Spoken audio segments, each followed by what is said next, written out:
Here's my center of operations, my desk. Go ahead and poke around. If you want to know the particulars of how I do what I do, take a look at the book titled How to Be a Detective. It's real helpful, especially if you're new to the mystery-solving business. And be sure to check out my current assignment. What assignment? Bess and I are flying to New Orleans for a long weekend of fabulous music, sightseeing, and food. Okay, so I'm also going to visit Ned's friend, Henry Bolet, but only as a favor to Ned. Apparently, Henry's uncle just died, and he had to go down there for a couple of weeks. Ned says Henry's a nice guy, but kind of a loner who might appreciate a little company. So, the first thing I'll do is leave Bess at our hotel in the French Quarter and take a cab out to the mansion where Henry's staying. Ned called him and said I'd be coming. But once that's done, it'll be lazy les bon temps brûlés. The only bad news is the weather's not supposed to be that great this weekend. But what's a little stormy weather when you're in the heart of the Big Easy, right? Right.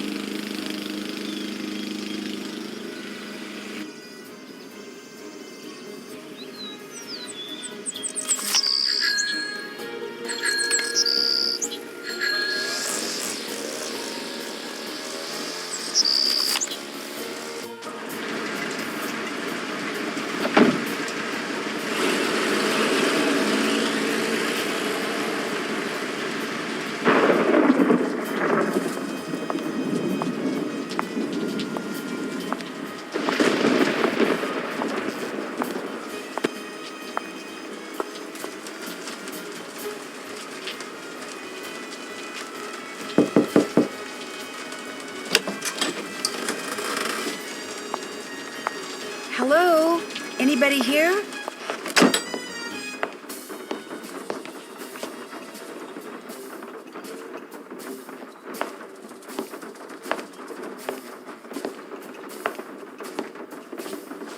Hi, the door was open.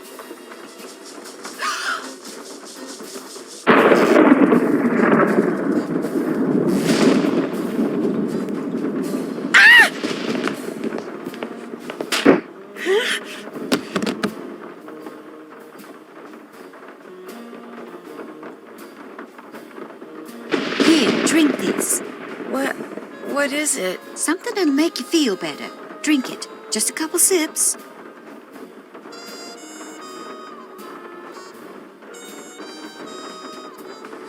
Okay. That's it. No offense, but yuck. Don't make her drink any of your weirdo concoctions. Then I really will have to take her to the emergency room. You just go back to your phone call and leave us be. Don't pay him any mind. Where am I? You're at Henry Bolet's house, dear, in the library. He and I carried you in here after I found you unconscious in the foyer. Why is it so dark in here? The electricity went out. Lightning must have struck a transformer somewhere. What happened? Can you remember? Well, the front door was open, so I walked in, and then I saw I saw a skeleton. And then he saw me.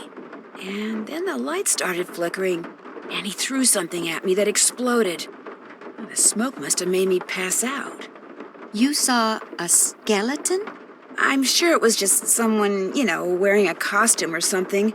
I'm Nancy Drew, by the way. I came to see Henry. So we surmised. I'm Renee Amand. I'm Bruno Bolet's housekeeper. That is, I was. This skeleton that attacked you, perhaps we should call the police. No emergency room, no police.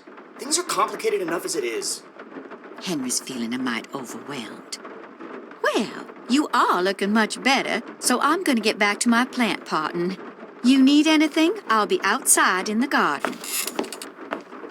I should call them and keep them on hold for 5 hours and see how they like it.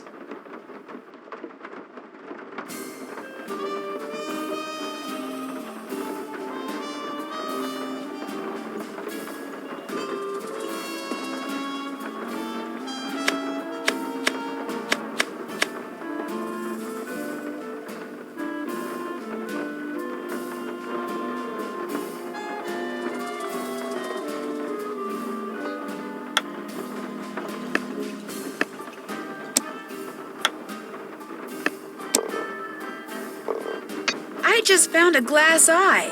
Did Bruno Bollet wear one? Yep, wore a glass eye for as long as I can remember. Had a whole collection of them. Liked to wear a different color every day.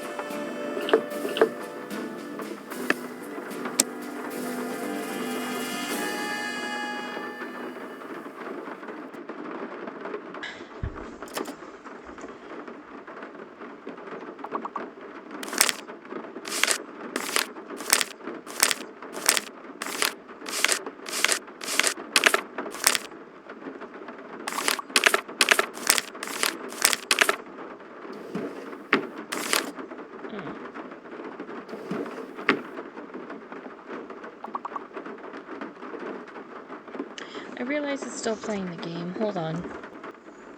Whoops.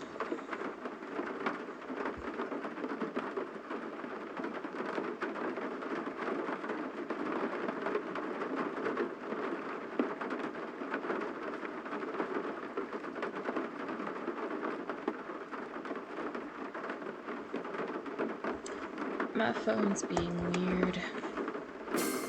So, Nancy, nice to meet you. Ned sent you here to check up on me, huh? Do you mind? Not really. Ned's a nice guy. I mean, I really don't know him that well, just from school. But when I mentioned that my only living relative just died, he was all like, "Yeah? How you feeling, man? You doing Hold on. okay? Wanna talk?" Of course, I guess I do come across as a little needy sometimes. You look pretty busy. Great Uncle Bruno named me executor of his estate, which means I have to make sure all his bills are paid and debts taken care of so his assets can be distributed. Unfortunately, he couldn't have cared less about little things like keeping records or balancing checkbooks. Dealing with his creditors and their lawyers has been an absolute nightmare. He made you his executor? You two must have been close. Not really. My parents died in a car crash when I was 8. Since I had no other relatives, he took me in, or should I say he shipped me out. Boarding school, summer camp, military school, college. He may have looked after me, but he never spent any time with me. I didn't know him at all. So, thanks for stopping by, Nancy. And now you can report back to Ned that I'm fine and go enjoy New Orleans. No, I can't. Not until I know who that skeleton man was and what he was doing here and why he knocked me out like that. Look, I can understand you're not wanting to call the police, but somebody should investigate. And since playing detective is kind of a hobby with me. No offense, but are you sure you didn't just pass out from the heat and humidity or something and dream that you saw the skeleton dude? I'm positive. Okay, look around all you want. But I should probably warn you, Uncle Bruno was into exotic pets. Didn't believe in cages, so he gave him the run of the place. And just because he's dead doesn't mean they are. So if you're gonna go poking around, be careful.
Oh, yeah. That's not till later.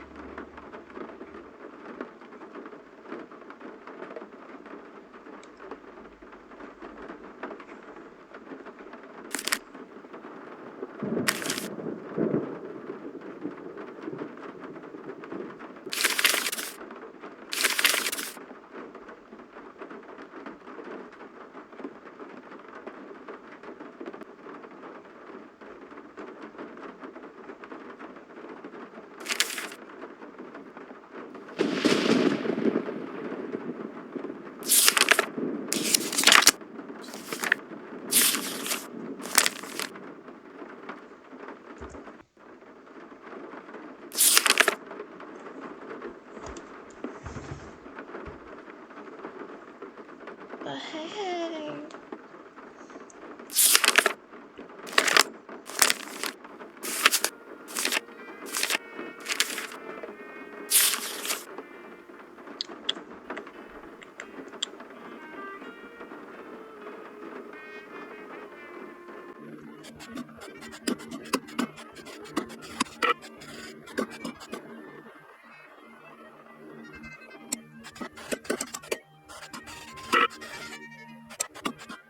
I need to go around.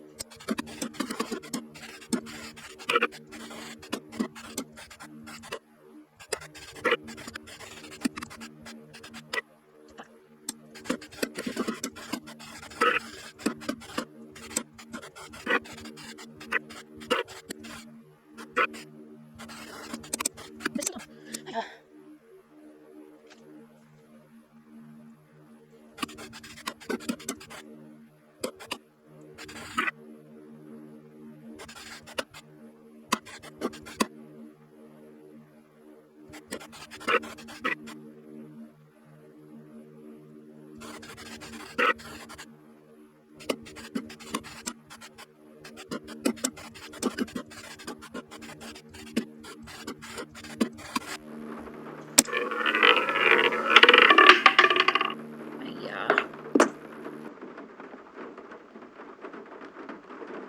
Oh my. Check. Can't check that off yet. Still have to do that. Can't check that off yet. Still have to do that. Check. I haven't done that. I haven't done that.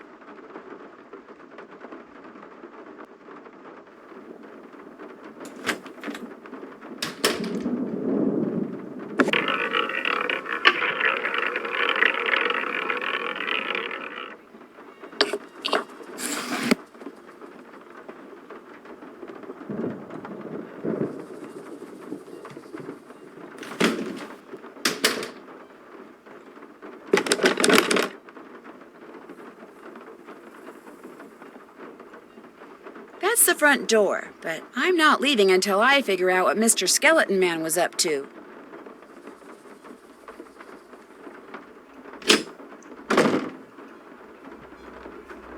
Yes? Is your great-uncle's estate worth very much? I have no idea. Nor will I until I get all his affairs settled. He was a dentist for most of his life, so he must have had some money squirreled away. As you can tell, he was darn good at squirreling away junk. Have you had any of his things appraised? Somebody from a curio shop came in and took a quick look around, but it wasn't anything formal. Why is there an empty frame in the gallery in the other room? Apparently someone stole the canvas. Renee says it disappeared sometime after Bruno died. What was it a painting of, do you know? It was of my parents. I think it was painted in the garden out back. Renee doesn't like me. Wouldn't surprise me if she took it out of spite. I found this scrap of paper in the fireplace. Do you know anything about it? No. You always go digging around in people's fireplaces? Just looking for something that might tell me who that skeleton man was. Wow. Anything else? Thank you. Why is there a model of a cemetery in the other room? Because Great Uncle Bruno used to oversee the cemetery next door. Made that scale model so he could keep track of where everything, or should I say everyone, was. Crafted all those miniature crypts himself. And people think I'm weird. Do you know what this is? I found it in the other room. Looks to me like some kind of tracing. I was thinking that maybe my skeleton man left it behind. Well, I sure don't know anything about it. Anything else? I'll let you get back to work. Groovy. Thank you. Thank you for shouting out this room. You know, you can do it to yourself too, you know. You can shout yourself out as well. It's fine. Nancy, welcome to my little lantern-lit corner of the world. It's a little wet out here. I don't mind. No one should mind the rain. Without it, the end of the world would come much too soon. Did you and Henry have a nice chat? Did I detect a little animosity between you two back there?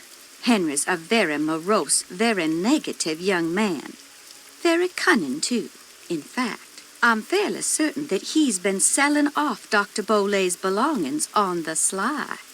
Won't all of Dr. Bolay's belongings go to Henry anyway? Absolutely not. According to Dr. Bolay's will, Henry is to get 30% of the estate. Dr. Bolay's physician, Gilbert Buford, gets 30%. Our Lady of Route 57 School of Dentistry and Cosmetology gets 30%. And I am to receive 10%. Oh. What was in that concoction you wanted me to drink after I got knocked out? Never you mind. It was just a little remedy I brewed up on the spot to help you feel better. If you don't like Henry that much, how come you're still here? I'm here because Dr. Bolay paid me in advance, and I always fulfill my obligations. Have you ever seen this before? I found it by that scale model of the cemetery that's inside the house. It's a mystery to me. I suggest you ask Henry. He leaves things lying around all the time. I guess it figures I won't notice amid all the other clutter. But I do. I notice everything. How else may I be of service to you? What can you tell me about the painting that's missing from the frame in the gallery? Very little, I'm afraid. I didn't notice the picture was gone until after the reception following Dr. Bolay's funeral. I cannot even tell you what it was a picture of. If you don't mind my asking, what's in that little pouch you wear around your neck? Things. Secret things.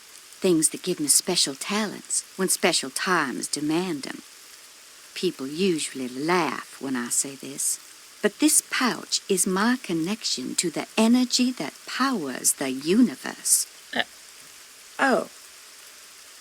Well, at least you didn't laugh. I'll leave you to your potting. One more thing. I, too, have seen the skeleton man. After Dr. Bolay passed that night, I saw him in the hallway. He was there, then he was gone. So you best be careful, Nancy Drew, because if it was Mr. Death, and I truly think it was, he's come back.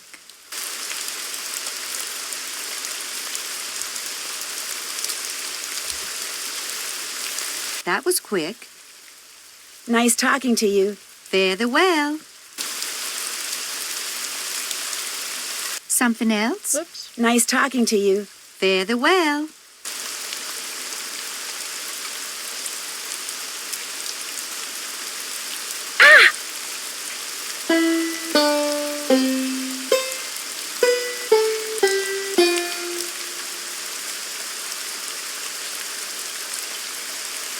Jack, I haven't done that. Still have to do that. I haven't done that. All done. I haven't done that. Did that. I haven't done that. Still have to do that. All done. Can't check that off yet. Can't check that off yet.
To figure out if there's anything camouflaged in that design, I'm going to need some paper.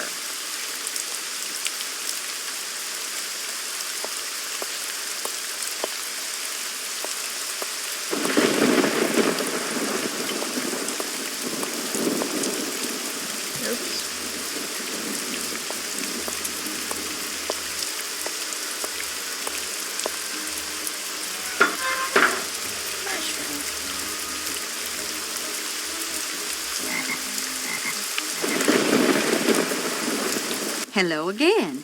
Do you by any chance have some plain paper and anything like chalk that I could use?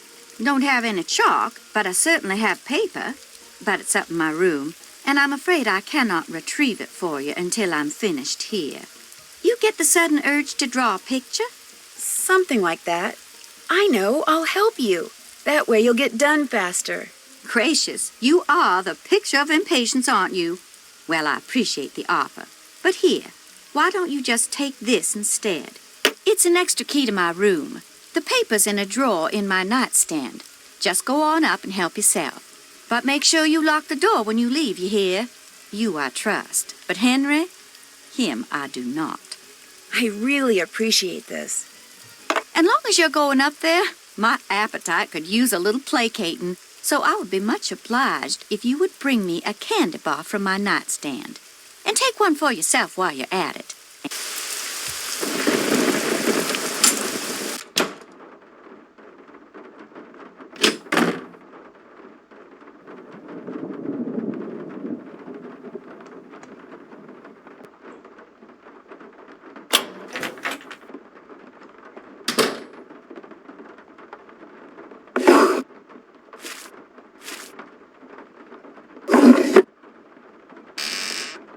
One for Renee, and one for me. Yum. Gosh, these things are good. Mmm. Yum. Mm. Yum. Gosh, these things are good.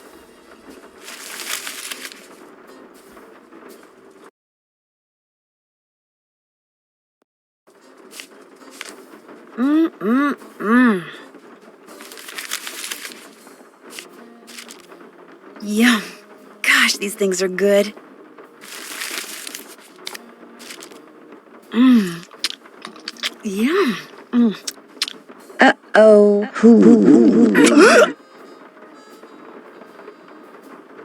If I eat any more of these, I'm going to be real sorry.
Still have to do that. All done. Still have to do that. Check. I haven't done that. Can't check that off yet. Still have to do that.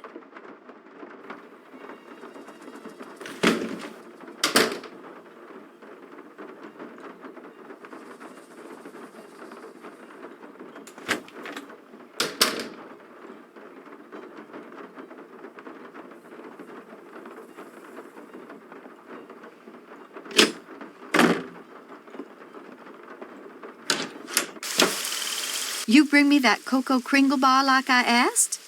Right here. Bless you. I'm so hungry I could devour these plants I'm potting up, dirt and all. How else may I be of service to you? Those weird symbols on the wall in your room. Do you know who painted them? I did. fact of the matter is, there's a spirit living in that wall. A spirit? Got a voice that'd send shivers down the spine of Dracula himself. Used to hear it sometimes, in the dead of night, half talking, half whispering, saying this one word I never heard before, like it was from a language no one on earth spoke. And suddenly, I knew. The spirit was trying to cast a spell on me. So I got me a book and found out that by painting the word I heard on the wall, syllable by syllable, in hoodoo signs, I could counteract the word's power. And you know what? The spirit has not spoken that word or any other since. What was the word? Darling, a sack full of water moccasins couldn't get me to say that word out loud. Nor will I write it down, no sir. Not ever, ever, ever. I'll leave you to your potting. Thanks for coming by.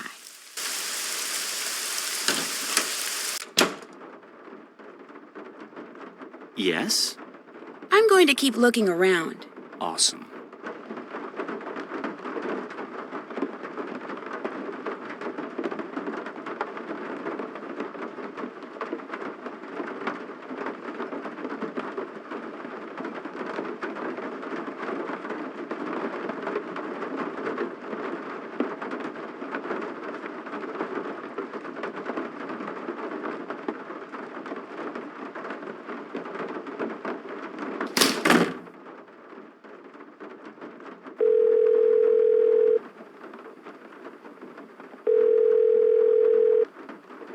Hello? Bess, hi, it's me. Hey, Nance. I just got back from shopping, which I am happy to report is fantastic here. So, what's going on with you? A lot. A lot is in a whole bunch of fun stuff? Let me start by telling you what happened when I arrived at Henry's house. I walked up to the front door and discovered it was open, so I walked in. You were knocked out by a skeleton wearing a red ascot? Someone dressed as a skeleton wearing a red ascot. Although the housekeeper here thinks it really was a skeleton, Mr. Death. But then, she's a little strange. You think it was a burglar? I'm not sure. I caught him or her sneaking around this scale model of a cemetery. And later, I found a tracing of something right by it. So if I could just figure out what it's a tracing of, and what, if anything, it has to do with that model cemetery, I might be able to figure out who Skeleton Man is. I know that tone of voice. You're not leaving there until you've done just that, are you? Oh, I also found some kind of receipt in the fireplace that may or may not be a clue. What's it a receipt for? That's what I need to find out. See, it's half burned up. All I can read is the receipt number and the name of the place it's from. Zeke's. Zeke's? You gotta be kidding me. Why? What do you mean? I mean, I'm sitting here on our balcony in the French Quarter looking down at a place across the street called Zeke's. That's great. So go over there and ask whoever's behind the counter what receipt number 21-3872 is for. You want me to snoop? I wouldn't call it snooping. Forget it. Not gonna do it. Bess. I'm not good at that sneaking around stuff, Nancy. I get nervous, my tongue gets all knotted up, my palms sweat, to say nothing of my armpits. Bess, receipt number 21-3872. Just go in and ask what it's for. No big deal. Maybe not for you. Bess, you can do it. This is not gonna end well. I just know it. Okay, I'll call you as soon as it's over. I'll be waiting.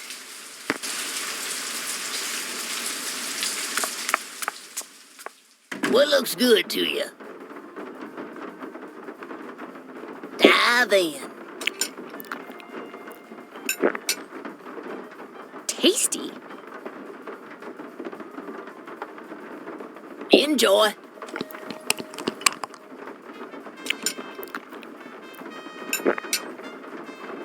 Woo, that was hot. A bowl of gumbo, please. Enjoy.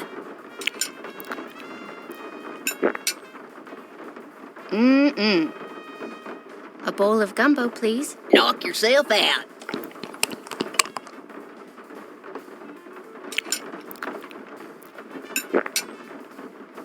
Woo, that was hot.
Hey, doing a little end-of-the-day shopping, huh? See something you like? I like everything. That's what I want to hear. I'm Lamont. This is my place. So if you got any questions, I'm the guy to ask. Actually, I do have a question. This friend of mine found the number of a receipt that came from this shop, and she asked me to ask you what the receipt is for. But if you're really busy, or you'd rather not, or it's against the rules... No problem. What's the number? 21-3872. 21-3872. Here we go. That ticket was for a large box of assorted unknown items I bought from Henry Boley. And, that's all I can tell you. Is something wrong? Look, I just don't want to make trouble for anyone, okay? Where's the box now? It's still in the back room. I haven't had a chance to really go through it yet. Hey, is there something else I can help you with? Beads, hula dolls, old books. Got great deals on all of them. What's up with all those bottles of weird stuff over there? Hoodoo's something some of the more superstitious people around here practice. They think if you mix certain herbs and roots a certain way and drink them, or carry special objects around in little mojo bags, it can give you a supernatural edge in your daily life. Does it work? All I can tell you is, the stuff I got in here sells like hotcakes. Somebody thinks it works, so hey, who knows? I'm gonna keep browsing if that's okay. You got a question, just holler.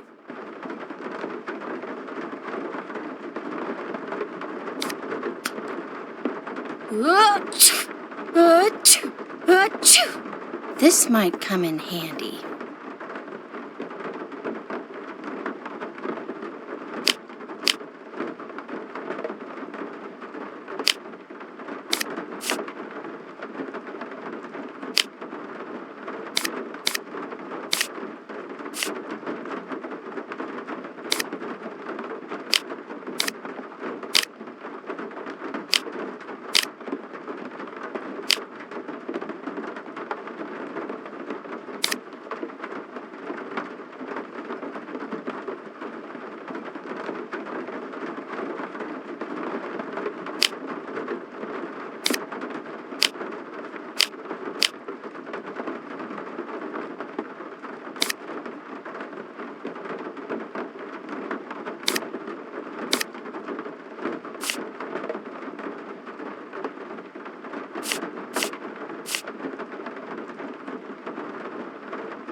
There, that should do it.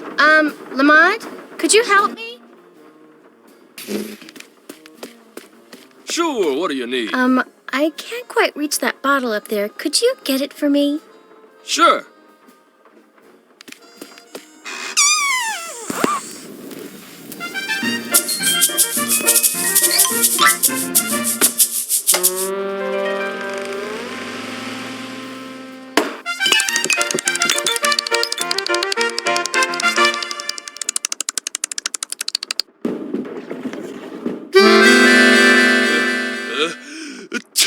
Oh no! Oh my gosh! Oh shoot! I'm sorry. I'll go get you something. What do you need? Nose spray. Back room. Nose spray, back room. Got it.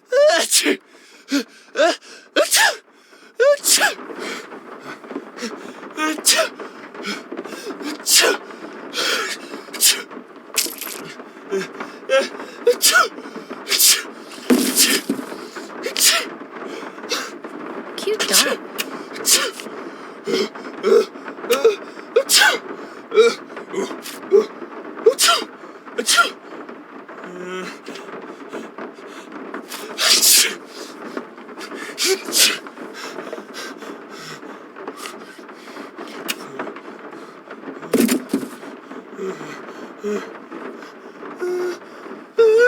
I need to go through that box for Nancy, then get the nose spray for Lamont.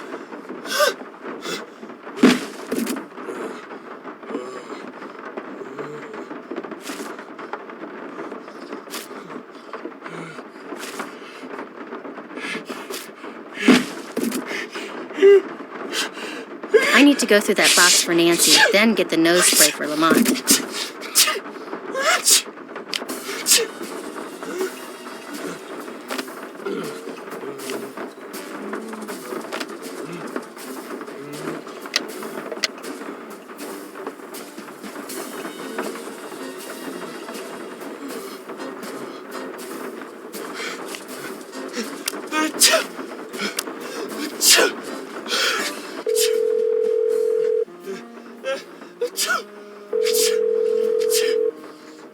Hello? I found out that receipt is for a box of stuff that Lamont, that's the guy who owns Zeke's, bought from Henry Volet. No kidding. What kind of stuff did Henry sell him? Well, the box is in the back room, and it contains assorted unknown items, and that's all Lamont would tell me. Said something about not wanting to get anyone in trouble. But you'll be happy to know that I have snuck into said back room and can tell you exactly what's in the box. Excellent. Let's hear it. Okay, I found a really old photo of a boy and a dog, and there was a photo of an iguana dressed up like a pirate. What?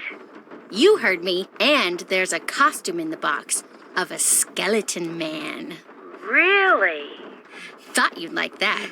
There's also a box that's locked by some kind of letter combination and that has 2 pieces of paper stuck to it. On the first piece is a bunch of goofy stuff written by someone named Amelinda, and on the second is a bunch of numerical references to passages from Hamlet, some of which don't even exist according to a note that I think Lamont made. Did you unlock the box? No, I have no idea how. Well, maybe there's something on those 2 pieces of paper that'll tell you. I'm not going to open the box. Yes, you are. You have to. There could be something really important inside. Because of me, Lamont's out there having a sneezing conniption. I need to get him some nose spray before he breaks some part of his body I didn't even know he had. Bess, please. We've got to be thorough. And you've come too far to give up now. You can do it. I know you can. Oh, all right. Awesome. Maybe I can help you. If you've got any suggestions, I sure wouldn't mind hearing them. Okay. My guess is that some kind of code is involved. You said that there are numerical references on the second page? Yeah, to passages from Hamlet. Maybe all that matters is the individual numbers and what order they're in. Try applying the numbers to what Amelinda wrote. Like, if the first number's 3, write down what the third letter is. And if the second number's 5, I count 5 letters from there and write it down.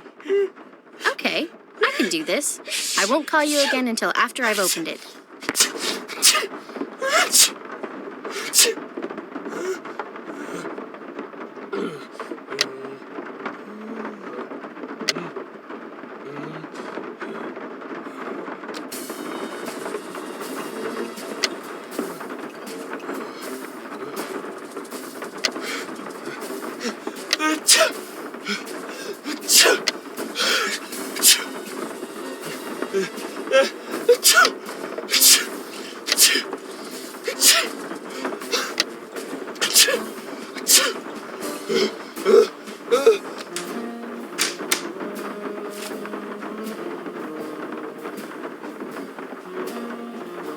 Whoa, this is weird.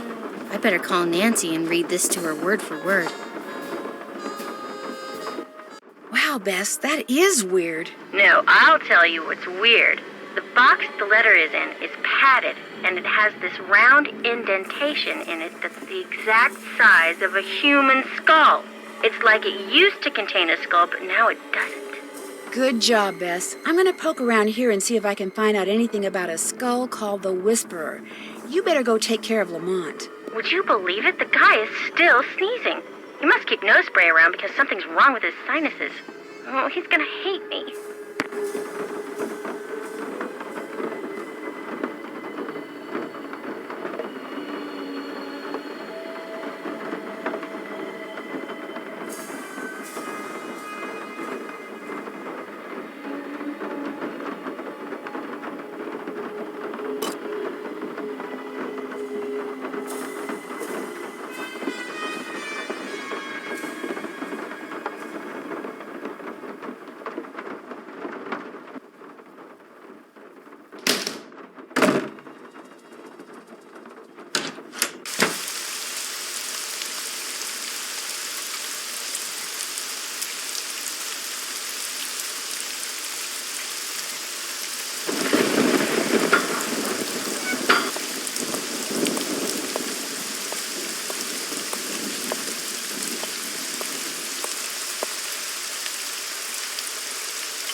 This must be the painting that goes in that empty frame.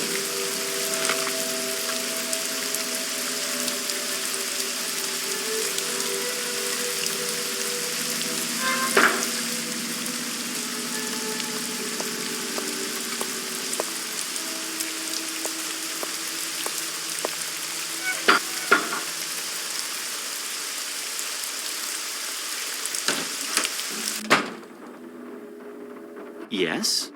How come your great-uncle's crypt is in the garden and not in the cemetery? Don't ask me. It's kind of weird. Apparently, he built the crypt himself, but he never indicated in his will or anywhere else that that's where he wanted to be buried. I stuck his ashes in there anyway and had the thing inscribed. If that's not what he wanted, too bad. I'll stop bugging you now. Awesome.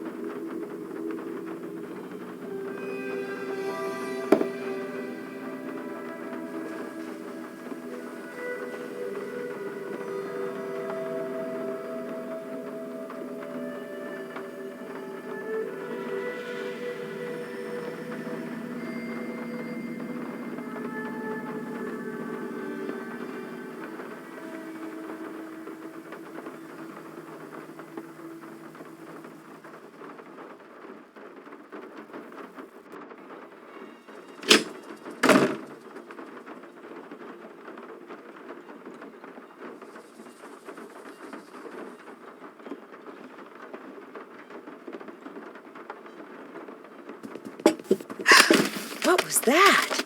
That was Uncle Bruno's pet iguana, Iggy. He's always in here stealing paper.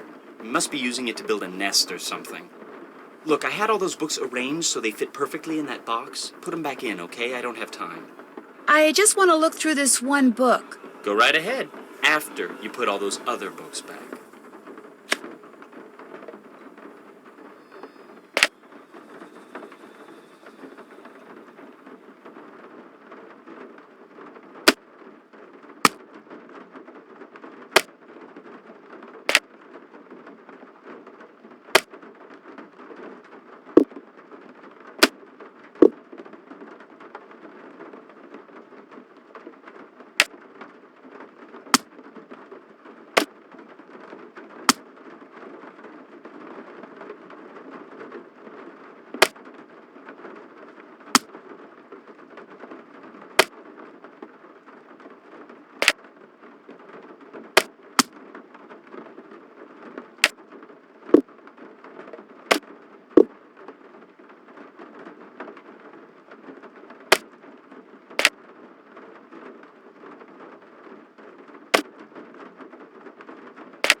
Yes? How did Bruno die, if you don't mind my asking? Just dropped dead in the front hallway. I mean, the guy was 95 years old. Here, check it out. Myocardial infarction. That's doctor speak for heart attack. Attending physician Dr. Gilbert Buford, 504-555-9970. Was that Bruno's doctor? And his best friend, or so I'm told. I've never met him. Interesting keychain. That's one of Uncle Bruno's glass eyes. It's the one he was wearing when he died. How Nice. Anything else? I'm going to keep looking around. Groovy.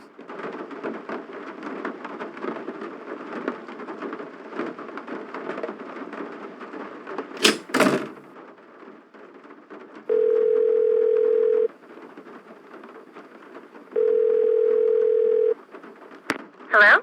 Hey, what's going on? That's funny. That's what I was going to ask you. I'll see you later. Bye.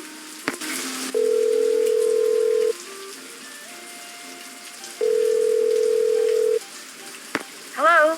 What's up? Not much. What about you? Ditto. Talk to you later. Bye.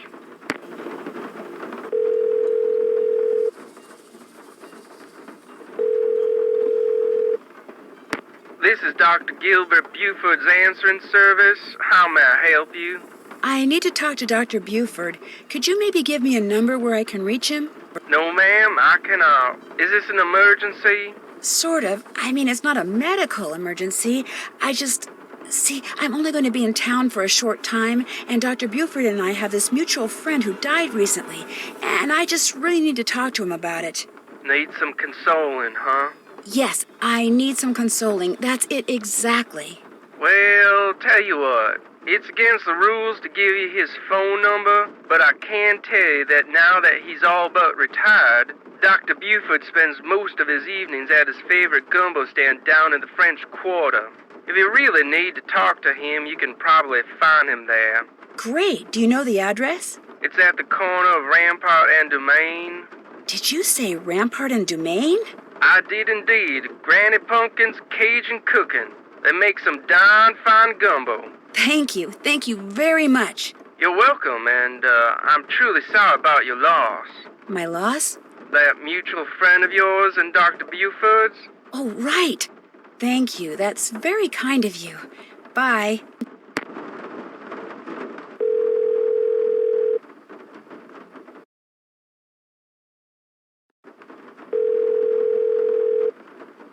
Hello? Hi, Bess. It's me. So what's been happening? Tell me everything. Well, let's see. Since the last time we talked, I was just about getting ready to...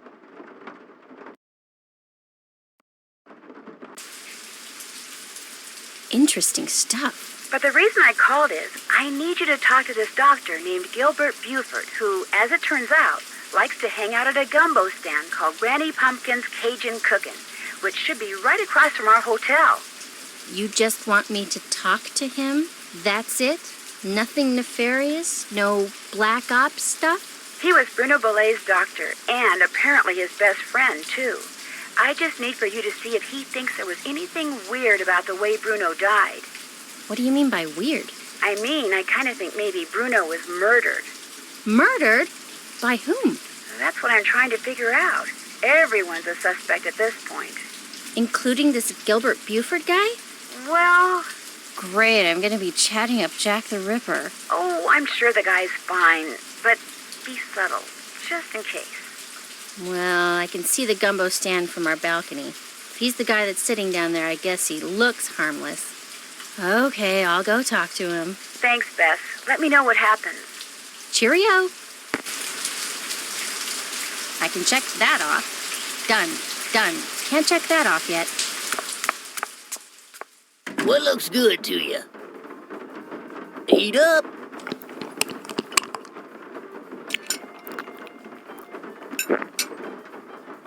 Woo, that was hot. Enjoy.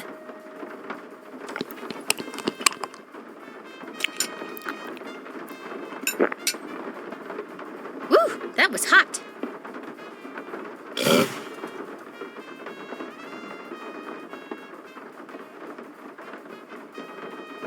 A bowl of gumbo, please. There you go.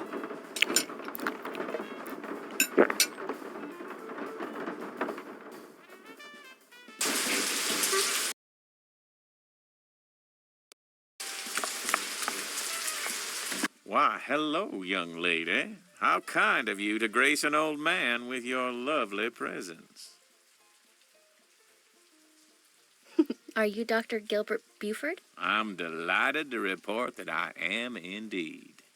Do you mind if I join you? Of course not. A little lively discourse would brighten this gloomy evening considerably. This here is my favorite spot in the whole city. Delicious gumbo, pleasing view, particularly now, I might add. My name's Bess Marvin. I'd like to ask you some questions about Bruno Bollet, if that's okay? I'd prefer subject matter of a happier nature, but I do not want to seem inhospitable, so what is it you want to know? Is there any doubt in your mind as to how Dr. Bollet died? He died of a myocardial infarction, most likely caused by age-related atherosclerosis. Dying of a heart attack is all too common for people who are socially isolated, and Bruno Bollet had most certainly become that. I thought Bruno Bollet was your best friend. Well, now, I was certainly his best friend, but I cannot honestly say that he was mine. Fact is, while socializing with my fellow man, particularly with pretty young women such as yourself. I just realized, Martin, I was talking to you, and my mic was muted. I'm so sorry. I've already, just asked how you're doing, what's up, all of that, said that this man is a sugar daddy, and you didn't hear any of it because I was muted. Has always been a source of pleasure for me. Bruno was just the opposite. Unfortunately, the older he got, the more numerous his idiosyncrasies became, and the less concern about their negative effect upon others he became. Did they do an autopsy on Dr. Bollet? No.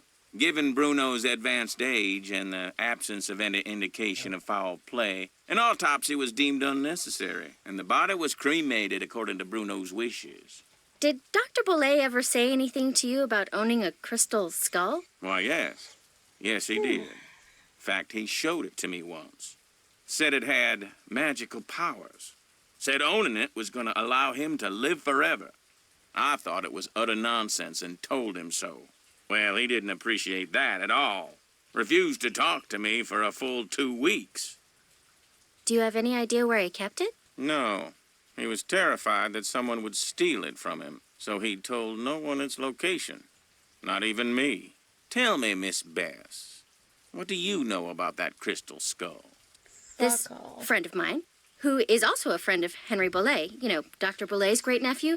Anyway, while she was visiting Henry, she saw this book in Bruno's library about the legendary crystal skulls and was kind of intrigued and thought that since Henry said that you were pretty much Bruno's only friend, maybe Bruno had said something to you about it, and as it turns out, he had. That's all I know. I see. Well, much as I'd like to believe that skull holds the key to immortality, I'm afraid Bruno's passing proves it's worthless. Although it would make an attractive paperweight, as I recall. Tell your friend not to give it another thought. Where was Dr. Bollet when he had his MI? In the foyer of his house, just inside the front door. In fact, I hadn't seen him for a while, so I picked that day to pay him a visit. I walked up to the front door, found it unlocked as usual, opened it, and there he was, lying on the floor in obvious distress. The next thing I know, his housekeeper came running in and started shrieking and carrying on, until finally I sent her out of the room so she could summon an ambulance, and I could once again hear myself think. Then let's see. Then I knelt down and saw that he wasn't breathing. So I pulled him away from the doorway so I'd have more room to work on him, and began chest compressions. I continued until the medics arrived, but nothing they did made a difference either. Was Dr. Bollet unconscious the whole time? Yes, he was. Can you remember anything that might indicate what he was doing by the front door? I mean, had he just come in from a walk? Was he wearing a hat? Was he holding anything? Had he dropped something? An umbrella? Sunglasses? Wait a minute. Why, yes, he was holding something. A piece of paper. And on the floor next to him was an envelope. He must have collapsed while reading a letter. Do you remember anything else? Believe me, young lady, it's quite miraculous that I've remembered this much. Now, I know the letter was no longer in Bruno's hand when the paramedics arrived, so Perhaps he released the letter when I moved him. And yet I do not recall seeing it on the floor when they wheeled him out the door. Iggy. What's icky? Iggy. Iggy is an iguana Bruno befriended, then turned loose in his home. It soon developed the annoying habit of stealing paper and stockpiling it in the vent system. Are you saying an iguana made off with the letter Bruno had been reading? It would not have been the first time a missing document ended up in Iggy's possession. Renee would periodically call me saying the lizard had absconded with one of Bruno's prescriptions, and would I It's kind of sad. please write her up a replacement. Here we go. Whoops. All right. In any case, Bruno once told me he was training Iggy. Said he taught Iggy to retrieve the things it had stolen. Do you think it's possible that Renee caused Dr. Bolet's death by, say, hoarding the glad you pills got from that. those missing prescriptions and giving them to him all at once? No. Had he died of an overdose of the medications I had prescribed, the manner of his death would have been quite different. But he died of a heart attack. Of that I am certain. However, I know for a fact that Renee is deeply involved in the practice of hoodoo. And as Bruno's housekeeper, she had ample opportunity to use it against my poor old friend. Also, I have to play this in like the really tiny mode. I hate how small it is. You mean hoodoo really works? Young lady, never, ever underestimate the power of suggestion. If a person believes in something, even on a subconscious level, fantasy can easily become fact. And who knows what rubbish Renee filled Bruno's mind with? Drink this, don't eat that. This brings good luck, that brings bad, day in and day out. Even if he said he didn't believe a word of it, who knows how much his subconscious was absorbing? He was very old and vulnerable.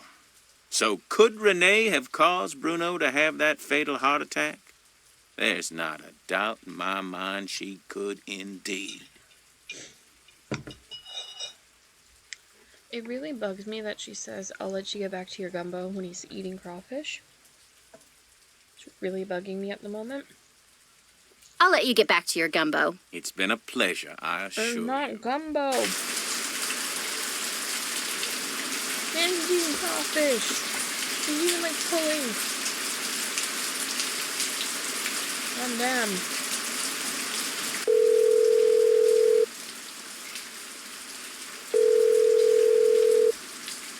Hello? Hi, Nance. Okay, here's what's been happening at mine. Nance.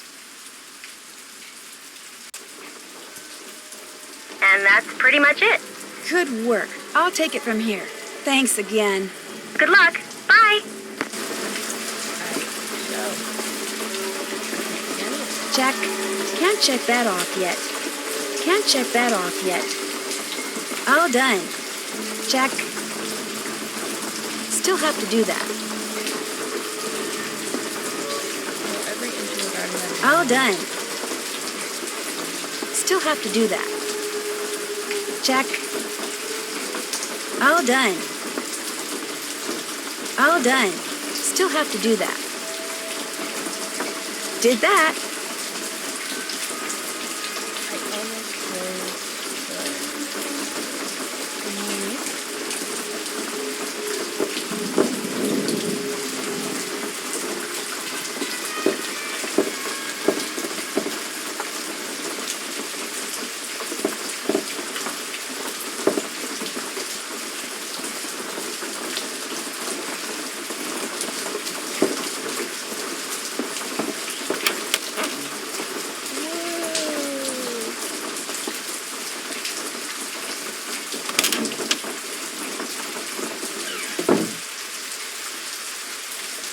Come on, Summer, give me a break here. You never said anything about that. Well, how was I supposed to know? I mean, what am I, telepathic? Oh, come on, don't get upset. Look, I'll see what I can do, okay? What do you mean, something else? You've gotta be kidding me, Summer. I don't have that kind of money.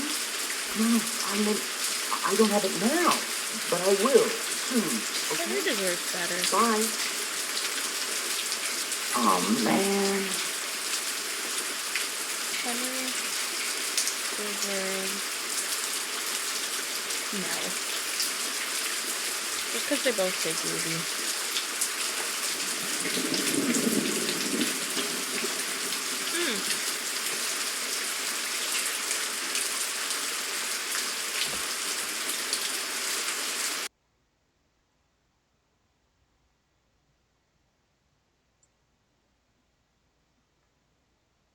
Can't tell if my cat's down here. The heyellies! Hello!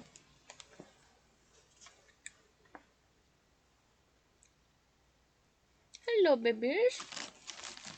Here, let me put this down for you. No, that's not for you. This bag isn't for you. No, no, stop that. No eating the thing yeah.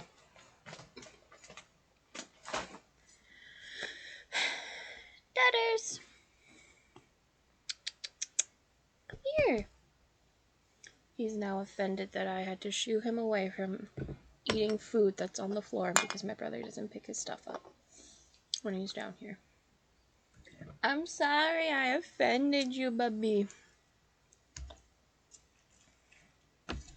But I don't need to get blamed for that. Because I know somehow I would. There. Okay, well, bye. Bye if you want to leave me. Locked, naturally. Locked, naturally. So we know this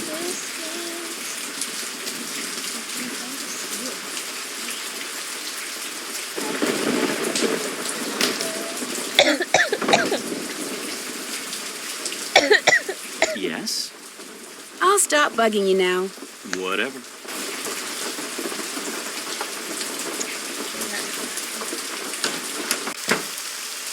I haven't looked over here yet.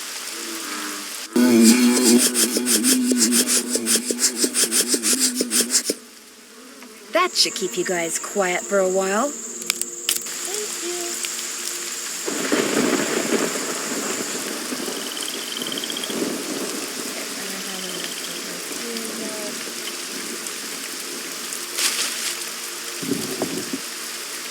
Thank you.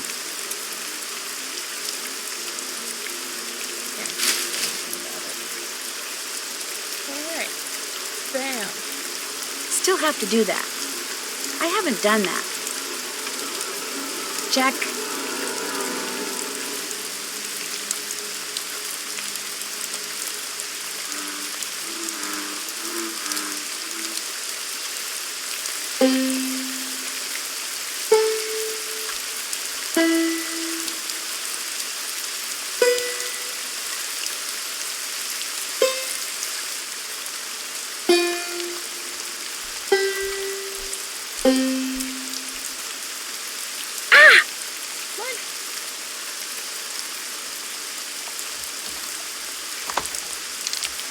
I've forgotten something.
Can't check that off yet. I haven't done that. All done. Can't check that off yet. Did that. All done.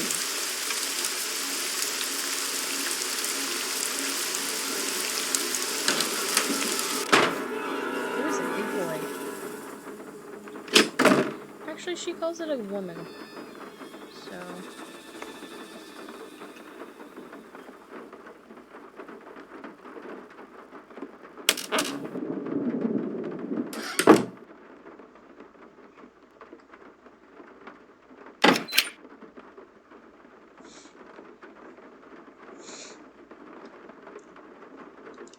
Is that why it took so long to get bent? That was bad, I'm sorry.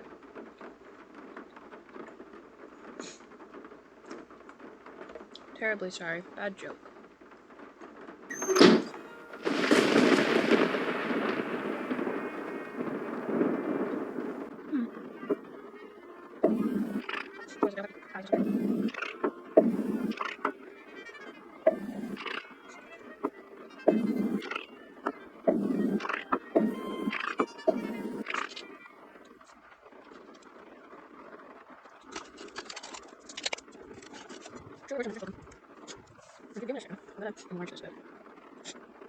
I don't use my iPad here, so I can see this properly. Which I can do anything. No, it is up. No, it is not. Okay. So this is what we have to do this. Okay. Okay.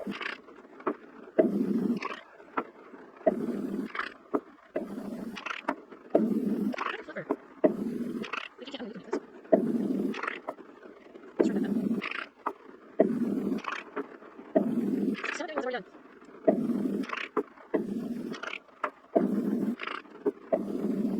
Really not what I want, okay.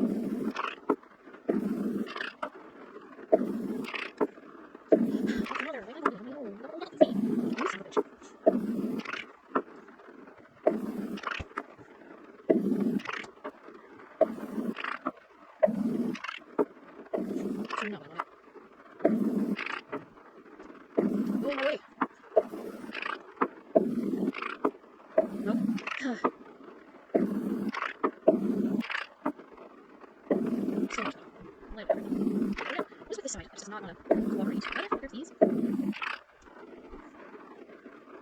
Where is it? Here it is. My favorite gun. There. How does my face right now? I'm a cowboy. Put this away.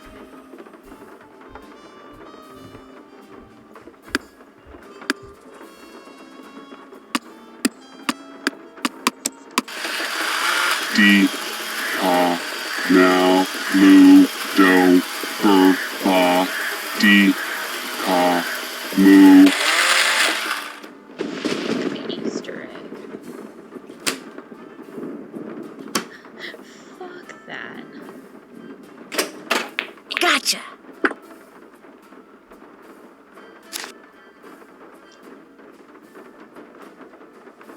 Spider over the top on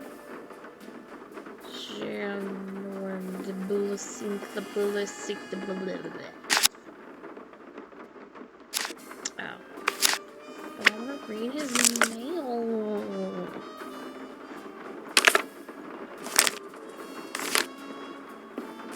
May 31st? That's today.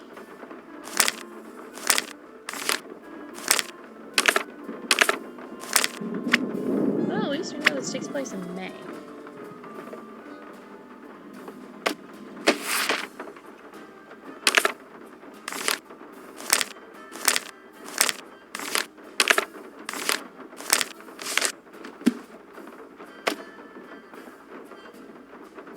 No, too soon.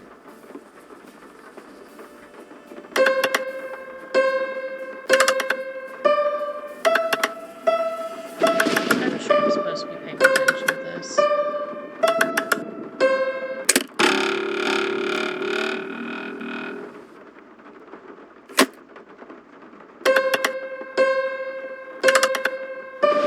There is an eye in this.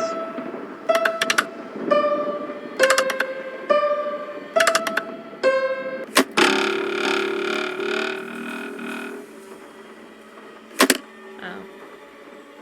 Oh, it's in this.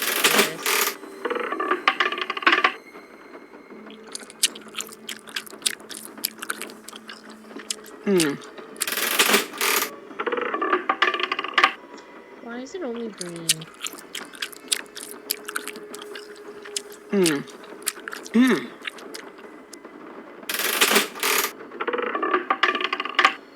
Girl, Nancy, you're shit.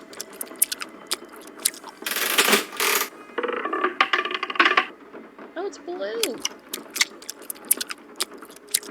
No, there's a picture. Nancy.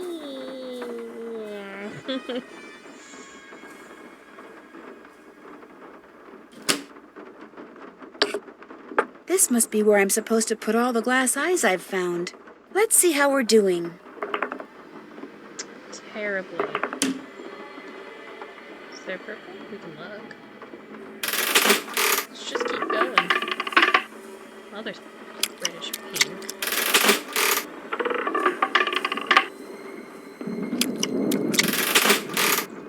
Excuse me.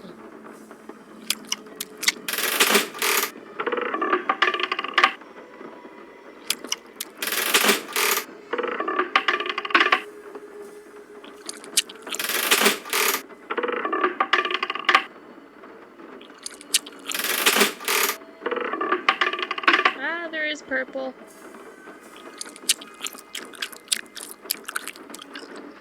Okay.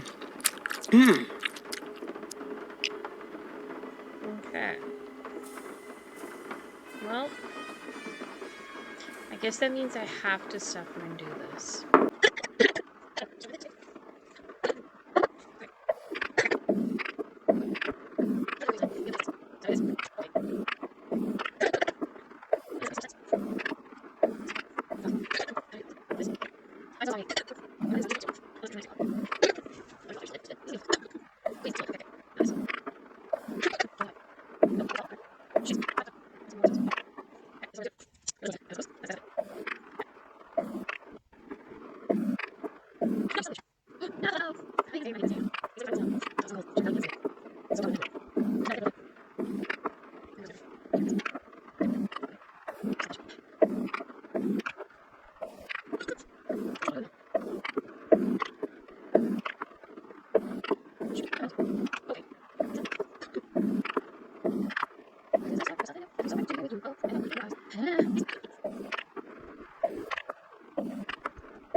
Ooh, all for an eye.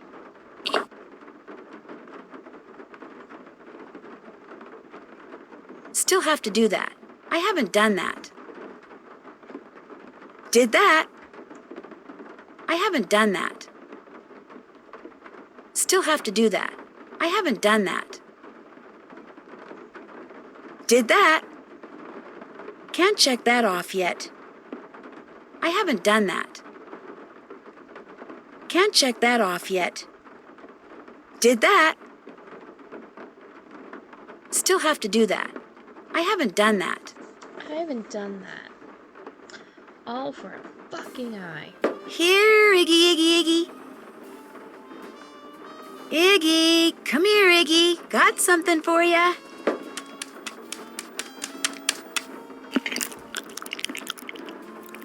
So I gotta make him look like a mailman, right? 'Cause I don't have the pirate stuff.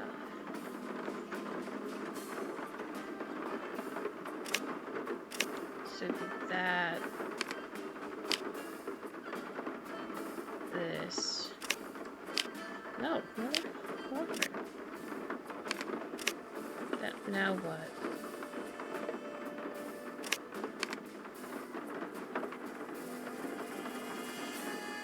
I'll be a good man.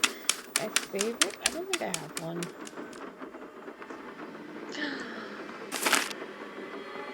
Thanks.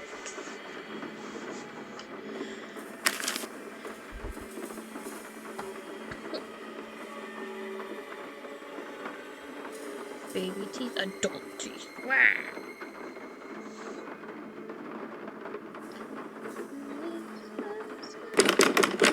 Wait, what? Can I not get out? There must be another way out. What is the other way?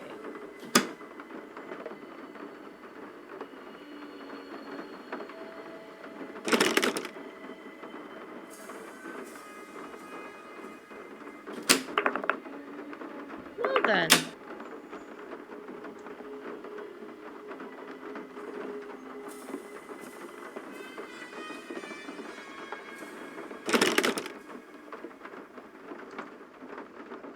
What? Am I stupid? Wasn't it like Bakalu Asamu Di Do Lu sa mu di do lu ha. These nuts. Got him. Oh.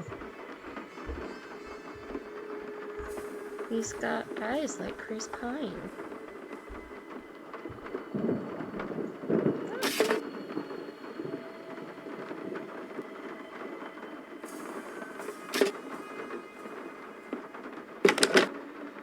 Game, please. Let me out.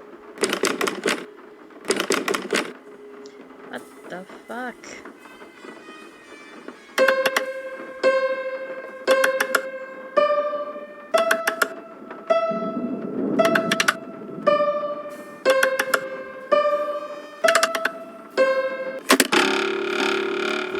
Ooh, so spoopy.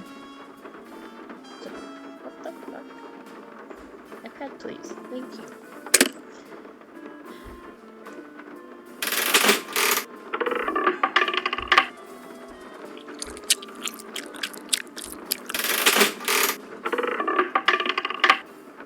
Oh, now we're getting the purple. What the fuck?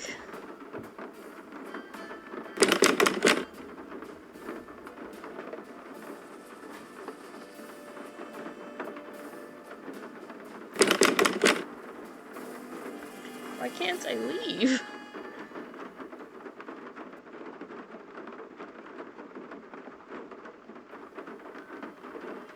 I'm so confused. Why can't I leave? The lantern? This thing? Oh, thank you.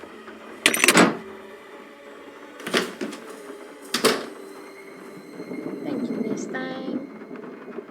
Highly appreciative. I haven't done that. I haven't done that.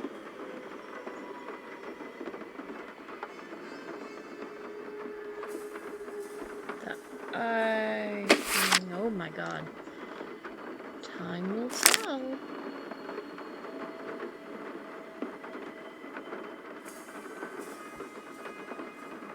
So is it supposed to be 6, 9?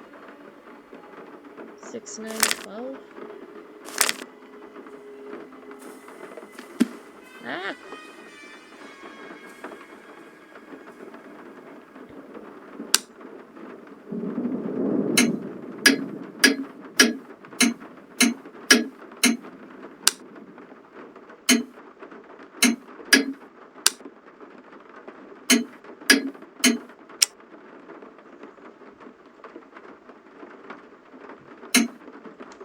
I have a feeling I have to put something in here, don't I? No? Oh. Let's read the journal.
Am I not meant to do this yet?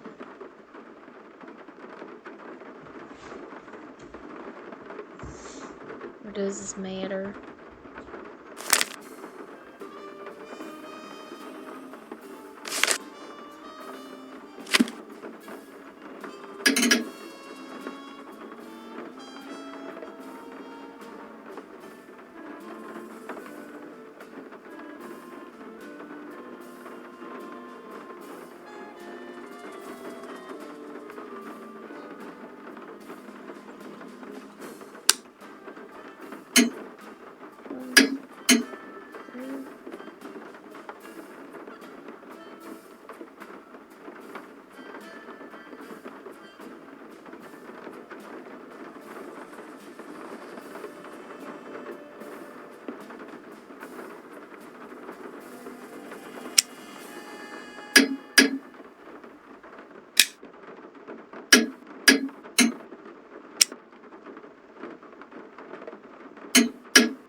All done. Can't check that off yet. All done. All done. I haven't done that. Still have to do that. Still have to do that.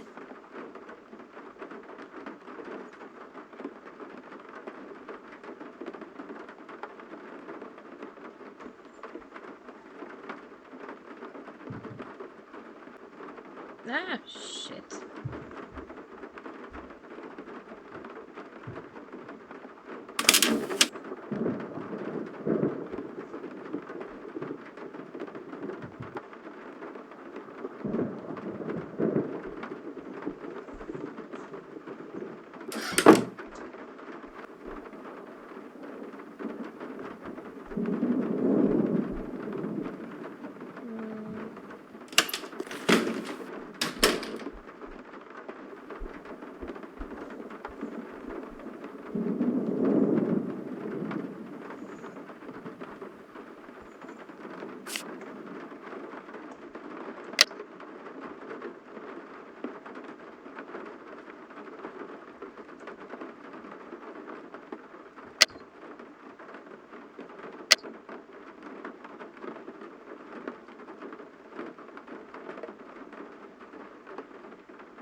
Boop.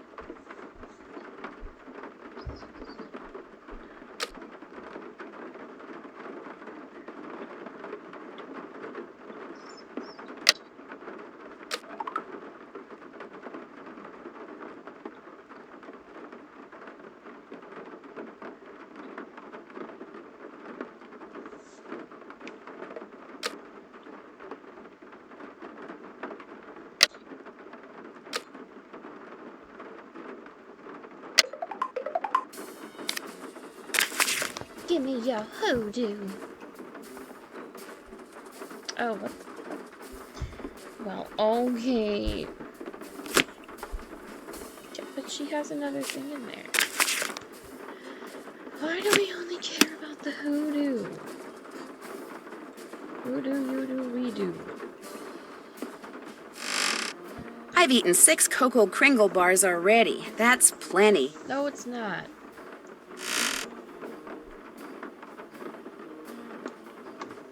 There's poop. So this house is built really weird. Like, why are we on a diagonal sometimes?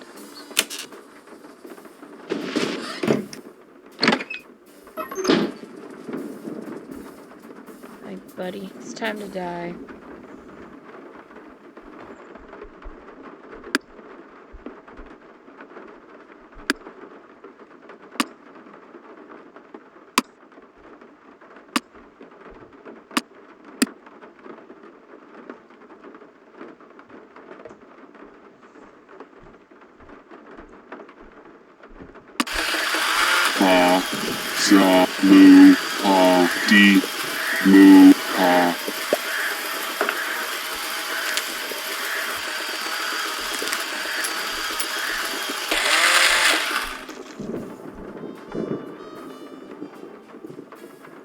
Man's is broken. I too feel broken.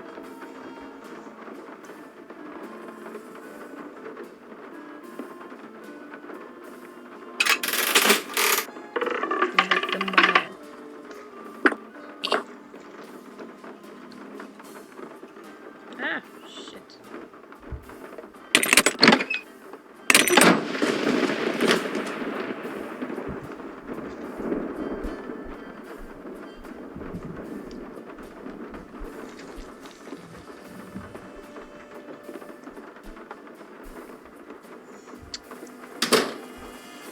What are they doing up there? Jesus Christ.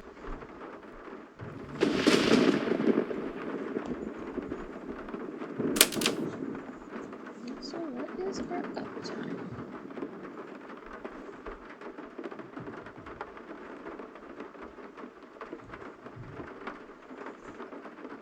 Oh, that's not too bad.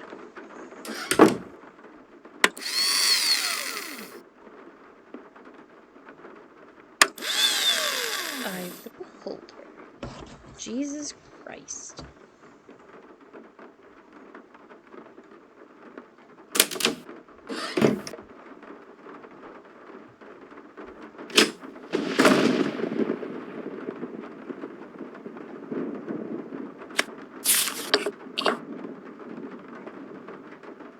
Yes?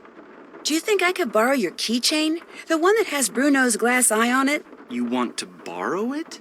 What for? Actually, all I really want is the eye. I mean, it's just so cool. What if you break it? I won't. I'll be really careful, I promise. I don't think I want to take that chance. Sorry. The box of your great uncle's things that you sold to Zeke's curio is shop, so that was a wrong. no-no, wasn't it? What box of things? I don't know what you're talking about. I checked out that half-burned receipt from Zeke's that I found in the fireplace. Well, somebody screwed up somewhere because I haven't sold anything to anybody. Why would I sell one lousy box of stuff when I'm about to inherit a whole house full of stuff? Get real. You sold it because you needed some quick cash in order to keep Summer happy, didn't you? How do you know about her? Playing detective is actually a lot more than a hobby with me. I could make a lot of trouble for you, Henry, but if you come clean, tell me about Summer. She's this girl I'm in love with. I think she loves me back, but she's so unpredictable it drives me nuts. You argue a lot? All the time, mostly over how schizoid she is. I mean, I never know what's gonna make her happy. Like, just before I left, I took practically every bit of cash I had and bought her a bunch of CDs. You know, to keep her occupied while I was gone, right? Well, soon as I get here, she calls and says her sound system just went bluey, and I had to buy her a new one, because what good were the CDs I bought her if she couldn't play them? So then you threw a bunch of Bruno's things into a box and sold it to that curio shop. Yeah, I wired her the money, but then she called and said she also needed new headphones. Next call, it was new speakers, and now she expects me to buy her a flat-screen TV. When I try to talk to her about always wanting more like that, she gets really mad. But I'm afraid if I don't give her what she wants, I'm afraid she'll dump me, and I couldn't take that. I mean, she's the only girlfriend I've ever had. Ever will have, probably. Henry, Look, I'd you don't need to go introduce you telling the whole Renee or thing. any of those lawyers about selling that stuff, right? I guess I could just forget all about it. Especially if you were to, say, do something for me. I know. You still want the glass eye? Take it. Go ahead. It's all yours. You want something, I want something. Take it and we're even, okay? Well, it's not like you sold off half the estate or anything. $300. That's all I've gotten out of his estate. I swear. Go on, take it. Thank you. I was naughty, but from now on I'll be nice, I promise. Do you know anything about the crystal skull that was in that box of junk you sold to Zeke's? There wasn't any crystal skull in that box. Are you sure? It would have been inside another box. Well, I did throw in some smaller boxes. Like I said, I was just grabbing stuff. Was it valuable? All I really know for sure right now is that it's missing. Great. Be just my luck to have sold something that wasn't junk to that glorified trash collector. I'll stop bugging you now. Sounds good. I mean, he's making fake toys, sure. Still.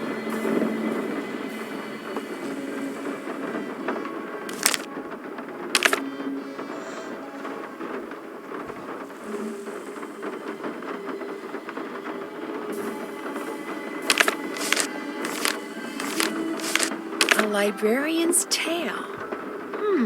Something Bruno Bollet wrote in that Tired Eyes book mentioned the librarian's eye.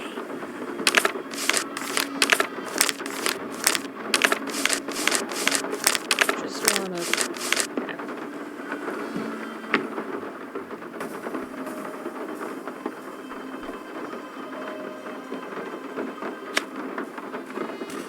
It's not that one.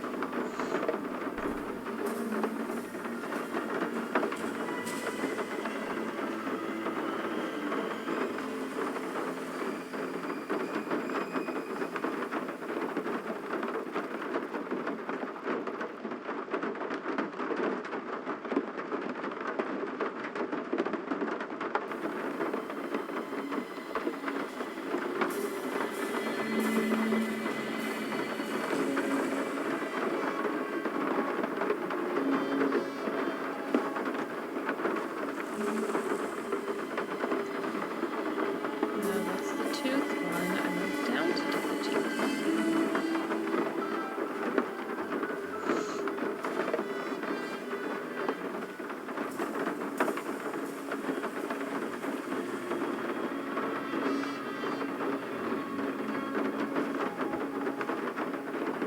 Here we go.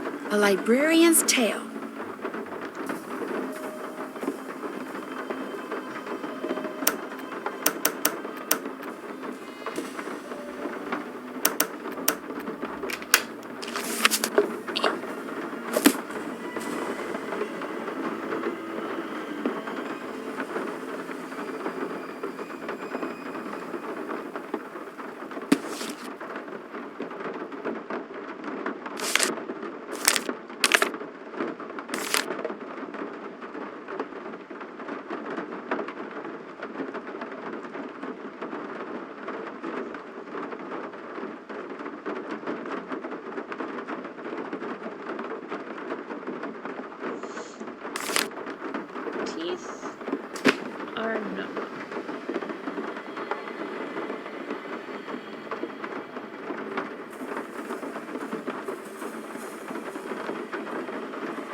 Still have to do that.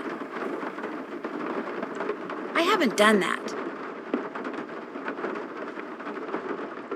All done. All done. Check. Check. Still have to do that. Did that. Still have to do that. I haven't done that. Still have to do that. Can't check that off yet. Check. All done.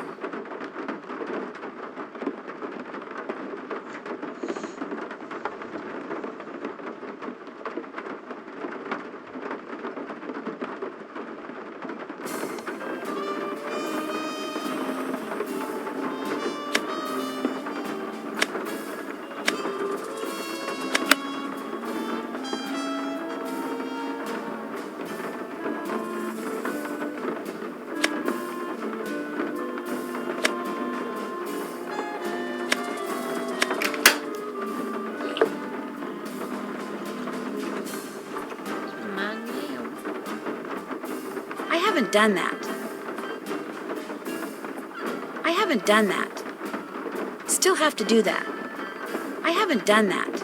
Still have to do that. Still have to do that.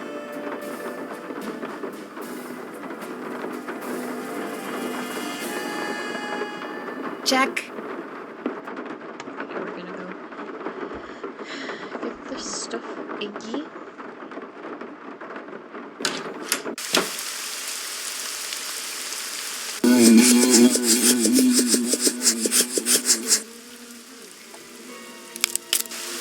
If I need another loquat, I'll just come back.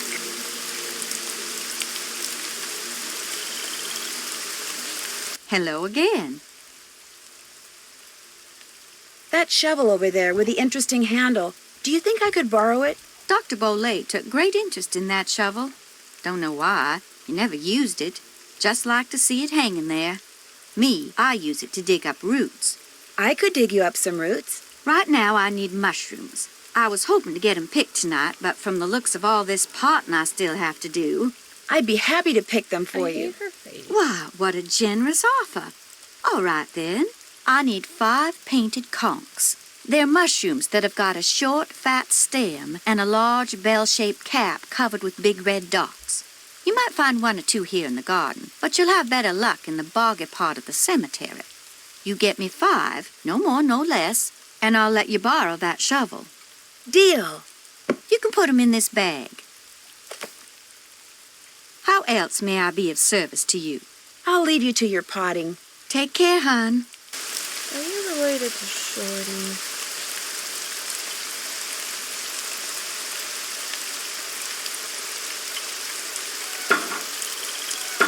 This has got to be a painted conch.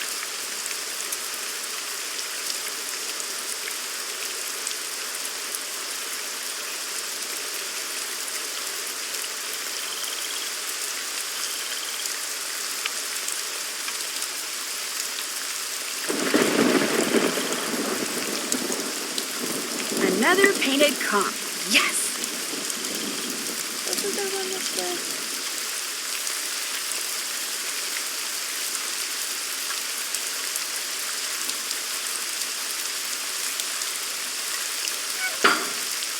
There's a road trails here.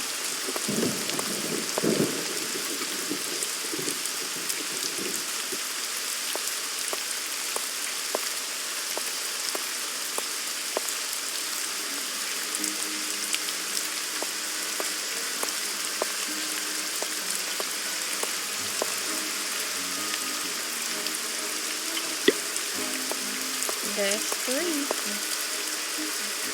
Somehow this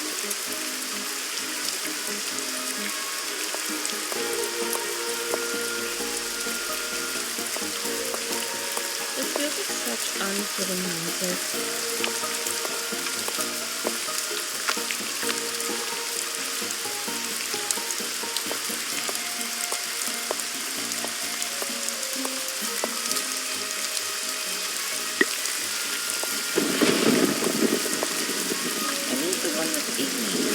Not Iggy. The... Oh.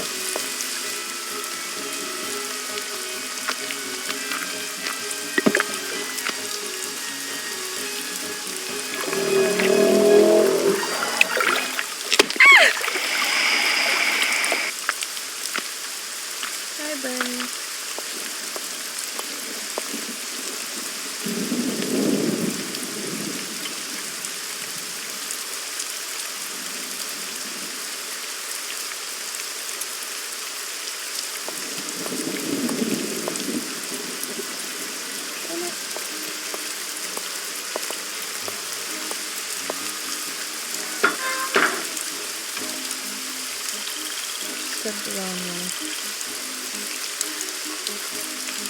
Did you pick me those mushrooms yet? Yes, ma'am. Sure did. Well, bless your heart, you did it. Actually, picking the one growing on the log sticking out of the swamp was a little hairy. Oh, my. I forgot to warn you about Bernie, didn't I?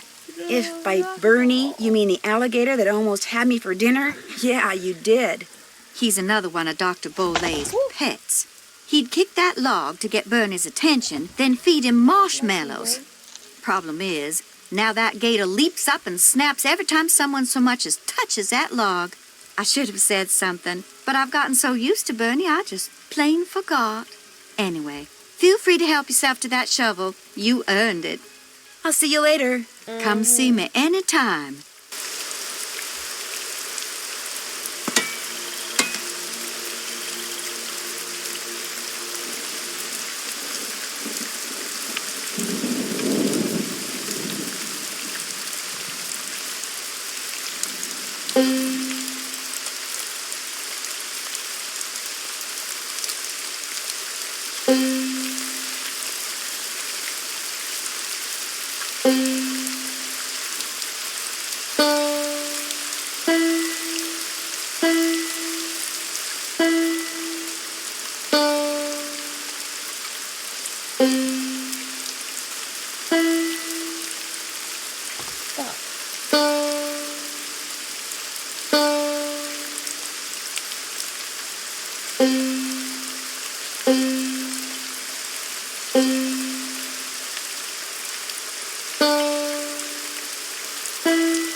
Well, that's not it.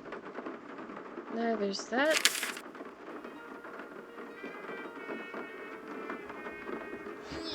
Ew.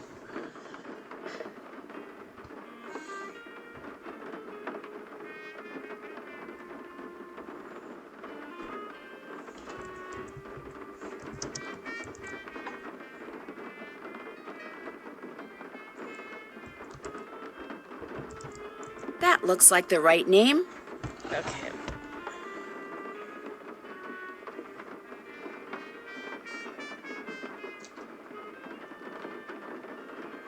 We're gonna use this keyboard.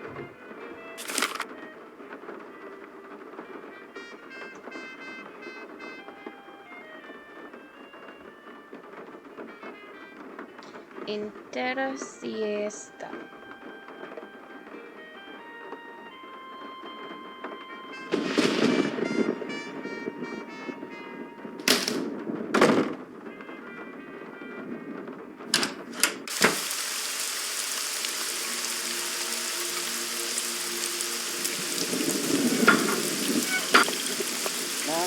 We're gonna have fun with this.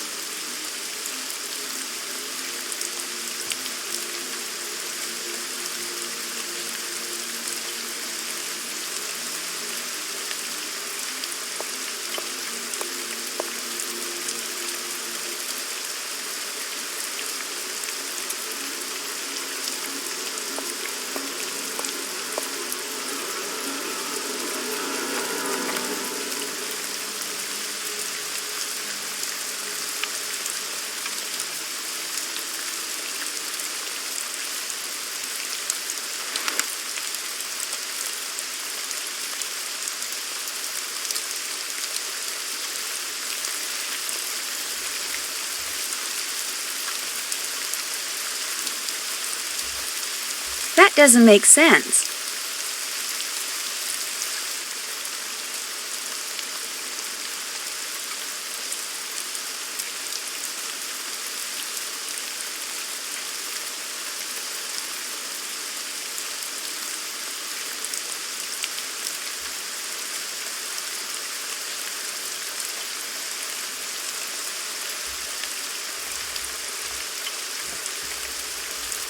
That's gotta be it.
That looks like the right name.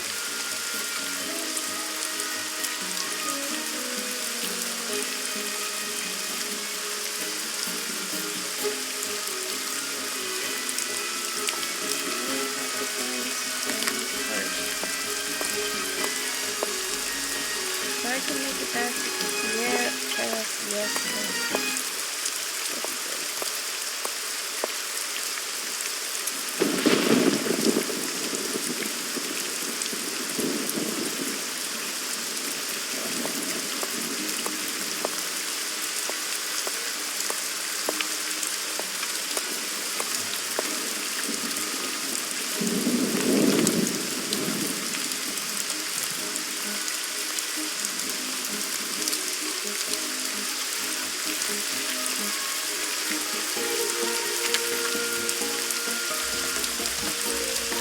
There, I'm no dummy. God, that's terrible.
That looks like the right name.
Let's hope Neil is lying down by now. Yeah, shut up.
Bingo.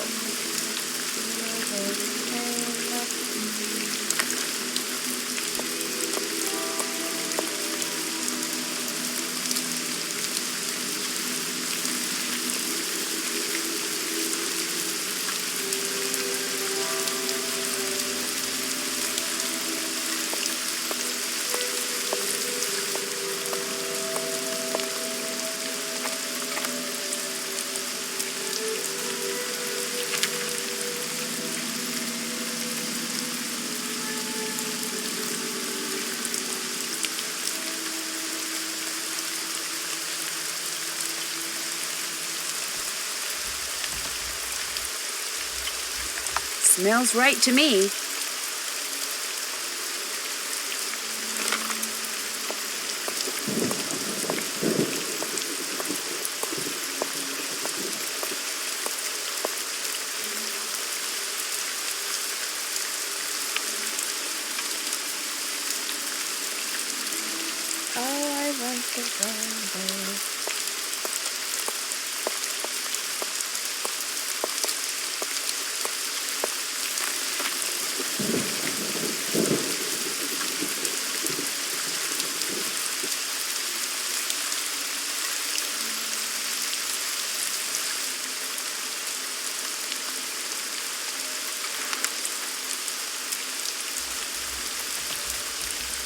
That can't be right.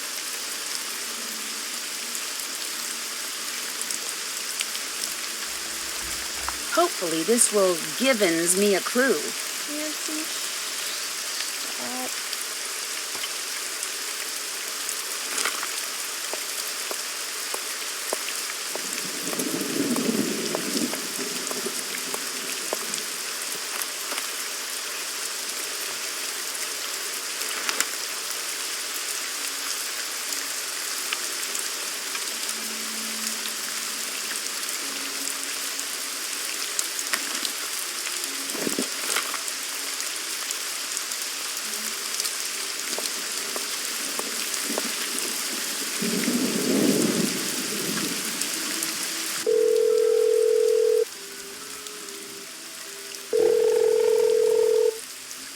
Hello? Hi, Bess. How you doing?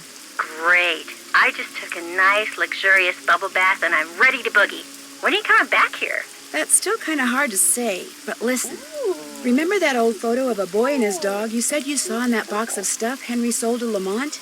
Yeah? Did it look like it was maybe taken in the 1920s? That's exactly what it looked like. Why? Because I need to find out the name of Bruno Bolet's dog. And if that boy was Bruno, then that was probably his dog. Was there any writing on the picture? Yeah, as a matter of fact, I think it said Bruno. That's all it said? Just Bruno? No, it said Bruno but whatever came after and was hidden by the frame. I really need to know the name of that dog. Oh, no. No, you don't. No more snooping. Bess, just get into that box again and see if the dog's name is on that picture. That's all I want you to do. How? I can't just go waltzing into Lamont's back room. What do you mean? And he's for sure as heck not gonna fall for that sneeze contraption again. There must be some other way you can distract him. Please, Bess. I can't tell you how important this is. You gotta do this for me. Please? Okay. We're not gonna have any fun here until you solve this mystery, and since you can't do that until I do this... Okay, I'll sneak into the back room and take another look at that photo. I mean, I will if I don't screw up. Think positive, Bess. You're gonna do fine. You bet I am. In fact, I'm not going to call you again until I have seen that picture. I'm going in. You go, girl. You go, girl. Did that. I still need to do that. Can't check that off yet.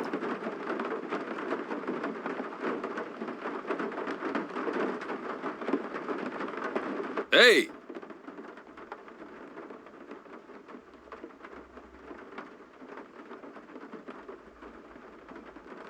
That gumbo stand outside? What do you think? Is it pretty authentic?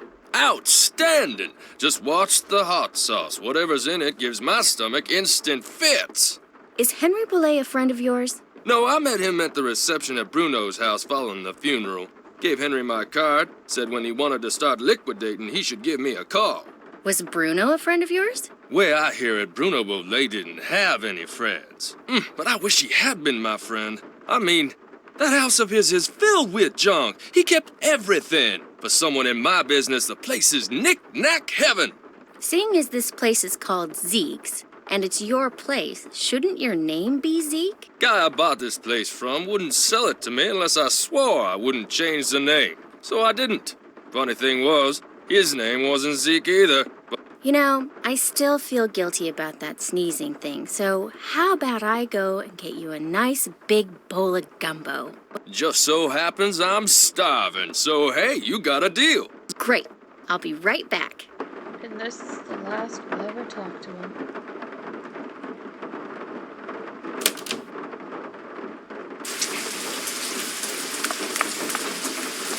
Another question? I hear that you're a member of the Jolly Rogers crew. Is that true? Perhaps I am. Perhaps I am not.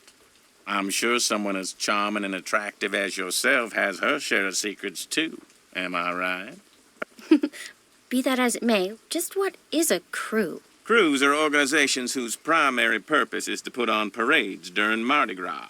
They also put on fabulous parties. It's not Very that bad. I private don't think there's that much left members to this only. game, so that's Some not bad at consider all. crews to be private clubs.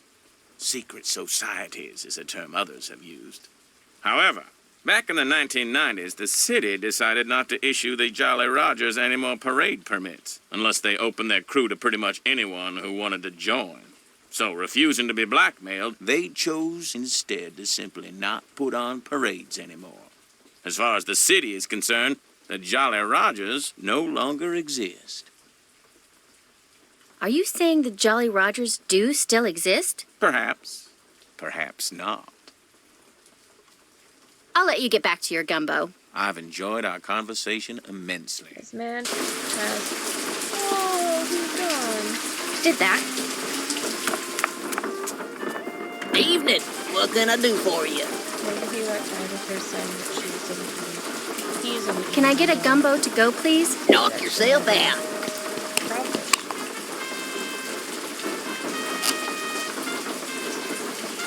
Ah, show it.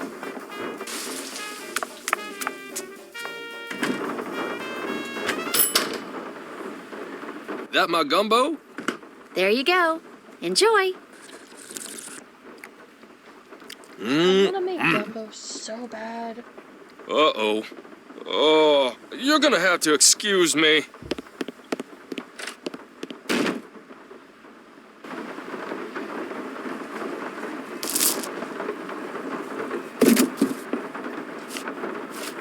Uh-oh. I better get out of here.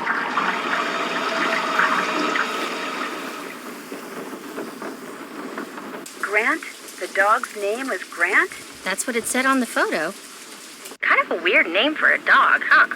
Yeah, well, Bruno Boulay was kind of a weird guy. Hey, thanks a lot, Bess. You've been a huge help. I'll tell you, being sneaky takes a lot out of me. I'm exhausted. I still don't know when I'll get back there, so just kind of hang loose, okay? Story of my life. Call me if you need me. I will. Bye.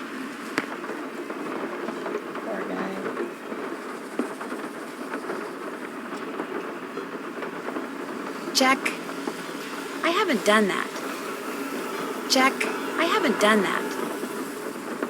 Still have to do that. Still have to do that. Check. Did that. Still have to do that. Did that. I haven't done that.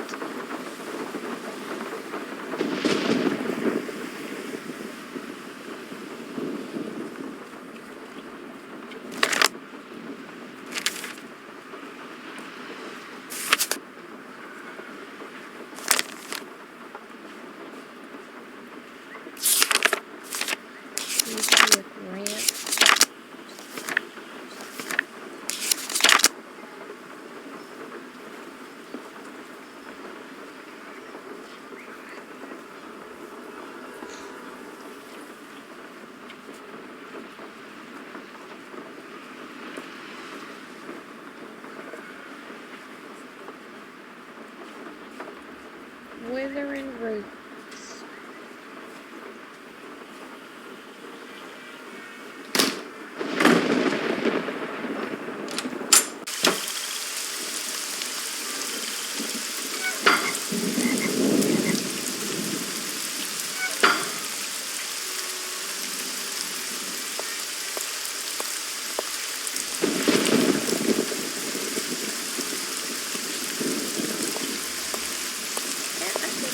This map.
I need to dress Iggy up as an optometrist.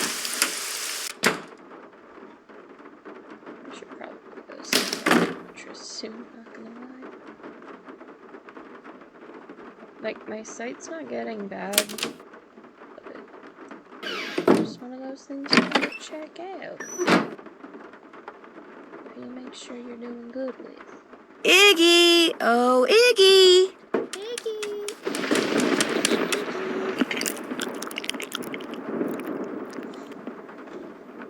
Alright, Iggy.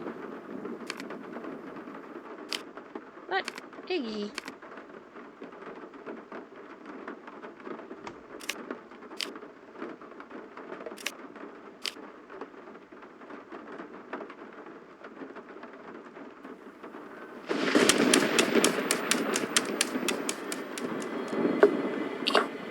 Thank you for the eye, Iggy.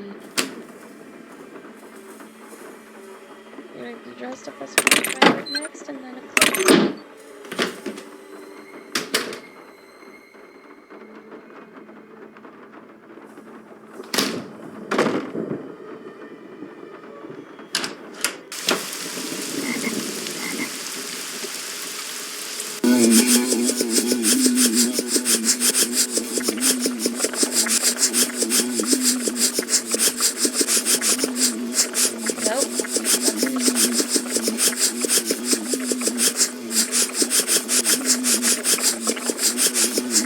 Stay down.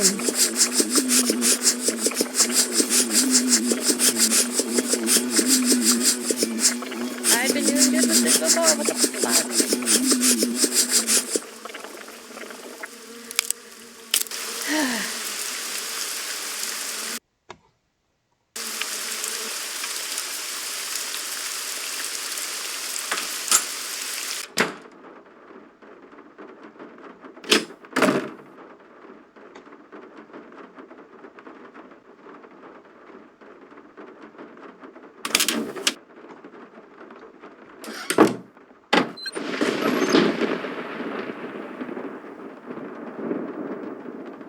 Iggy, how about a nice juicy loquat? I want to call it loquat. Loquat. Mm-mm.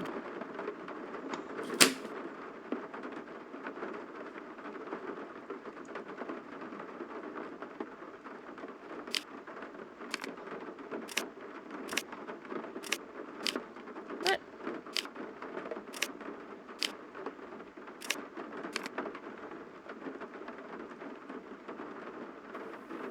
I'm sure I just dressed him up as nothing there.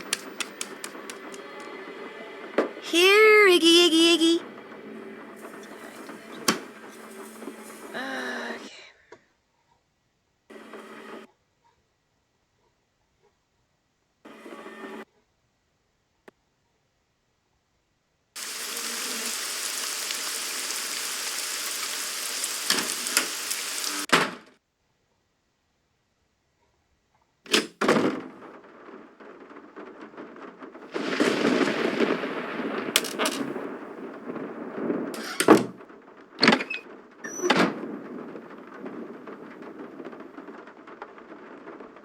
Okay. Come and get it, Iggy.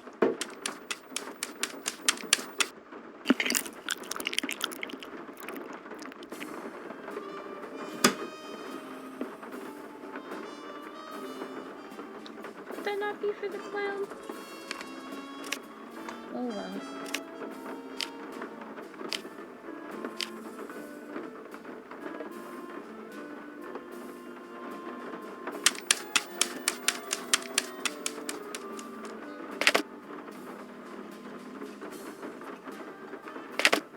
Thank you, Iggy.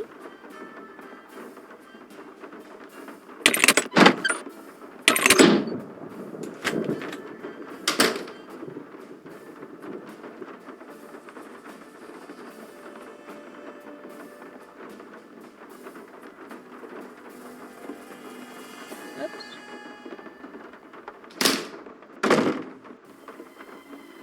Yes? Did you know that Bruno was a member of a group called the Jolly Rogers? No? Should I care? It was actually a crew that disbanded in the early 90s. Don't know anything about it, sorry. I'll check back with you later. Groovy.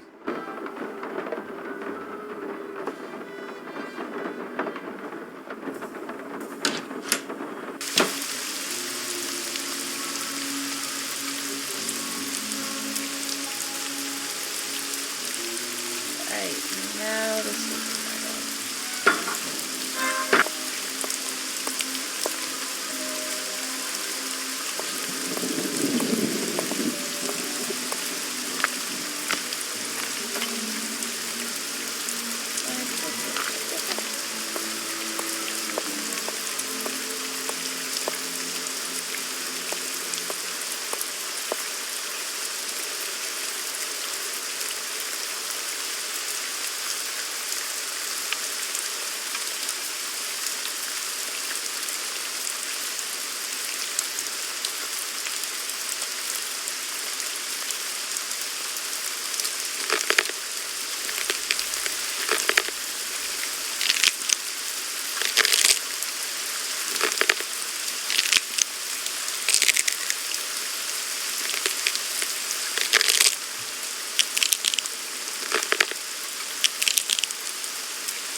It is 1, 2, 3, 4.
Consider these like 1, 2, 3, 4.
Or she doesn't know it yet, right? I know it, she doesn't. Well, that's just too darn bad. Check. Still have to do that. Oh.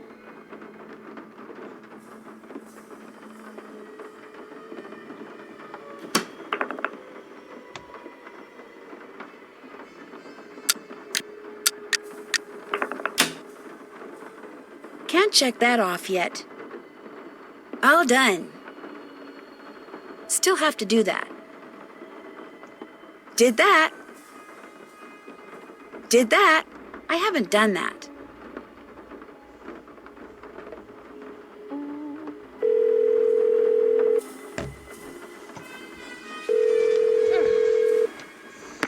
Yeah? Is this Milo Research and Technology?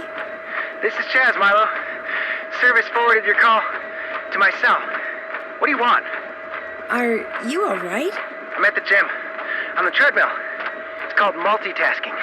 Okay. Well, about the letter you sent to Dr. Boulay, you know, where you told him the skull was a fake, I was just wondering... I never told him that. Never told him what? I told him that skull was authentic.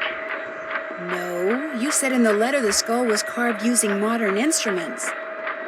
I said all the tests I ran proved the skull had been hand-carved and hand-polished. Probably took decades to make. But the letter Dr. Boulay got said just the opposite. Then the letter he got must not have been the letter that I wrote. Are you saying the crystal skull is real? Hey, I'm not saying it's magic or anything. I'm just saying it wasn't made using 19th century, 20th century, or 21st century technology.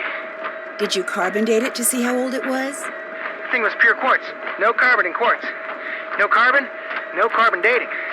Hey, look, I'm gonna hang up now. If I try to talk anymore, I'm gonna pass out. Just one more question. Did you send that letter saying the skull was authentic to anyone else? No, just Dr. Boulay. I heard he died recently. Good thing I billed him up front. Yeah, well, thanks for your help. No problem.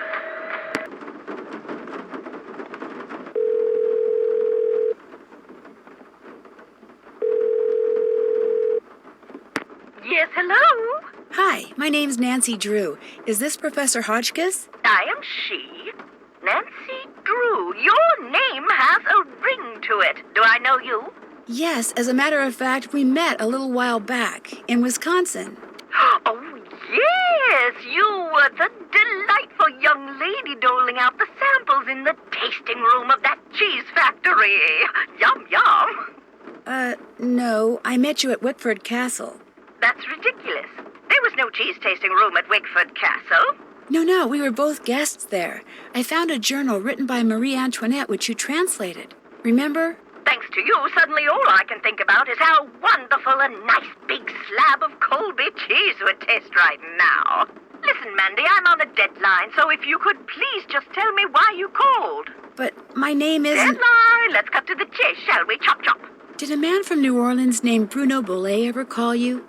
Ah, now there's a name you can remember. Boulay. Nice and French. I'm a scholar of French history, you know. Yes, I know. So did Bruno Boulay call you? Indeed he did. Oui, oui. Why did he call, if you don't mind my asking? Because he had read my book, of course. The Crystal Skulls. Fact or fable, one of my best efforts. Sold like hotcakes, smothered in a rich, tangy lemon sauce. Do you remember what you talked about? If memory serves, we talked mostly about the skull called the Whisperer. He wanted to know if I had learned any more about it since my book was published, which I hadn't, or if I had any theory as to what happened to it, which I didn't. And that was the extent of your conversation? Well, now, let me think.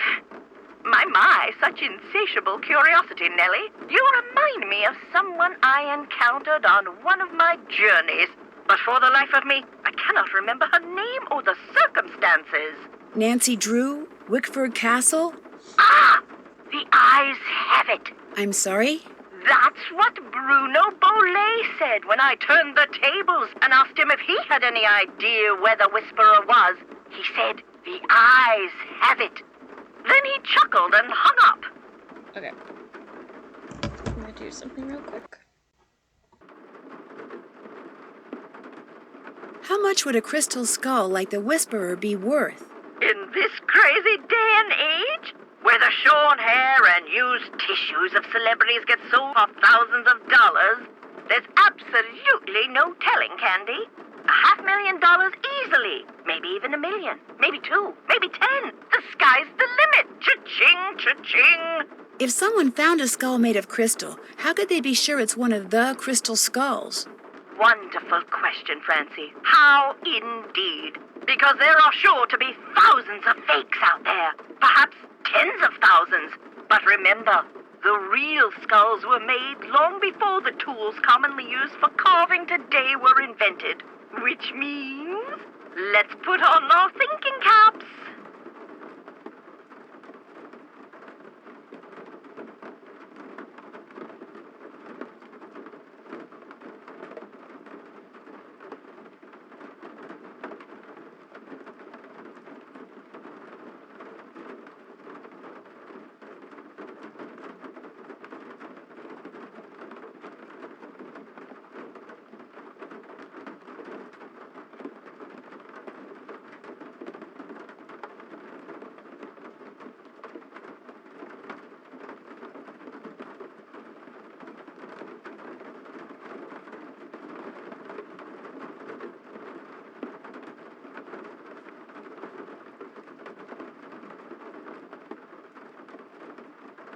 Modern-day tools would have left marks if the skull was a fake? Exactly so. Mind you, the marks on a good fake would be microscopic and thus imperceptible to the human eye. However, any thorough laboratory analysis would quickly unmask a counterfeit.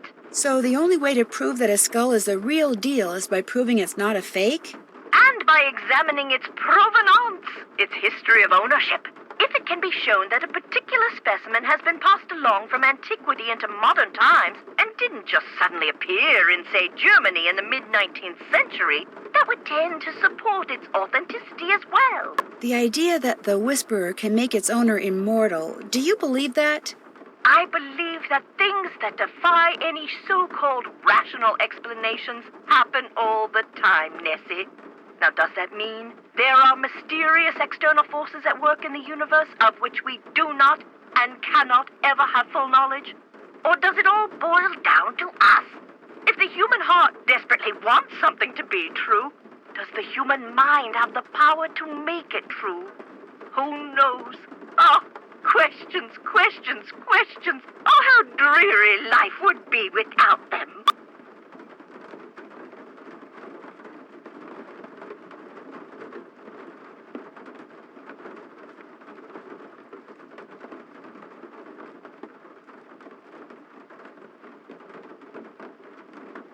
Do you know of any relationship between the Whisperer and a crew in New Orleans called the Jolly Rogers? A crew named after the skull and crossbones flag flown by European and American pirates? How so very colorful! Yo-ho-ho! Why do you ask? The man who called you about the Whisperer, Bruno Bollet, he was a member of the Jolly Rogers. I just thought maybe one had something to do with the other. Had the Whisperer fallen into the hands of pirates, I promise you my research would have turned up that fact. But it didn't. Therefore, no relationship. Coincidence strikes again. I'd better go. Thank you. Good luck to you, dear.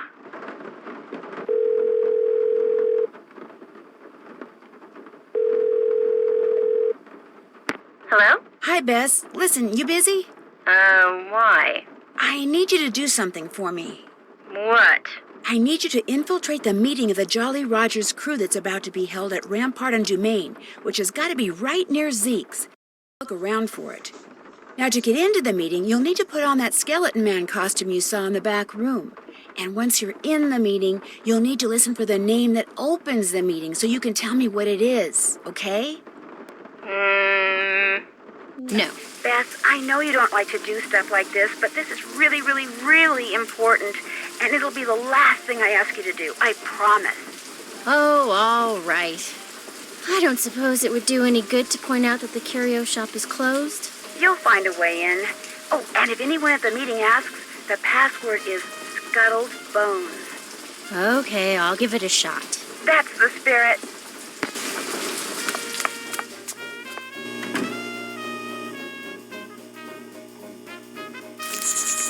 Ew.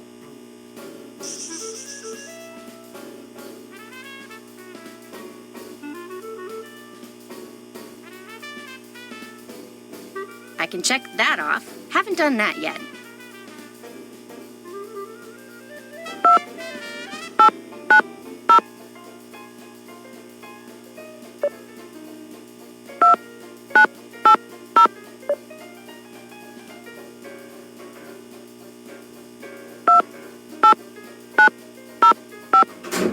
There we go.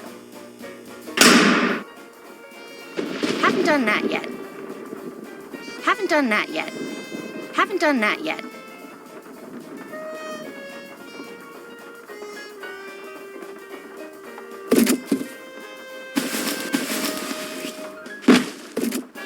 This feels wrong.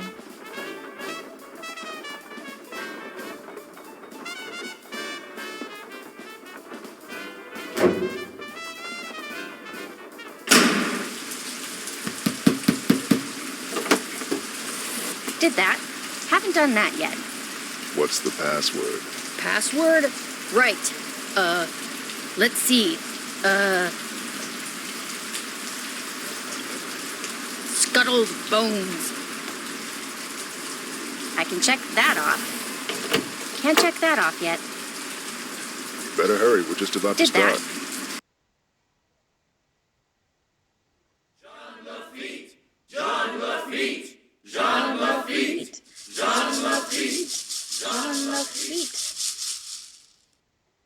Welcome, my fellow Jolly Rogers. know that We voice. have several pressing matters to discuss this evening, so let us begin. As you may or may not have heard, certain city officials are attempting to deny us the right not only to gather in public places during the Mardi Gras season, but they have also seen fit to... Shoot, I forgot to turn off my cell phone. It seems we have an uninvited guest. Get him! Let go! You're making a big mistake. Let go of me.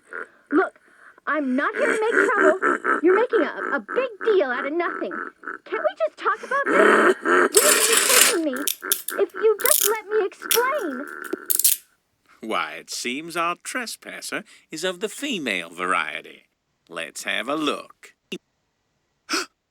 That's right. You know me and I know you, Dr. Buford. And I also know that you were the one who attacked my friend over at the Beaulais Mansion today.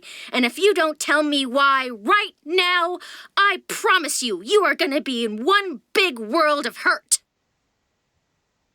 The young lady's clearly upset about something. Clarence, take over the meeting while I try to find out why she's making all these crazy accusations. They're not crazy and you know it. I will tell you everything, Miss Marvin, in private. And he did. He told me everything, Nancy. I bluffed him into confessing. You would have been so proud of me. Oh, and before I forget, the name they chanted at the start of the meeting was Jean Lafitte. Jean Lafitte. Great. Now, what did Dr. Buford tell you? Okay. First off, he said that with his dying breath, Bruno Beaulais Yes, directed him you to steal the good. painting of Henry's parents and lock it up in Henry's parents' crypt. Bruno seemed to think that way Henry would wind up with the crystal skull instead of somebody else. So Dr. Buford dressed up in his skeleton man costume, stole the canvas, and hid it in the crypt like Bruno asked. That must have been when Renee saw Mr. Death. But then, Dr. Buford had second thoughts and decided to heck with Henry. He wanted that crystal skull for himself.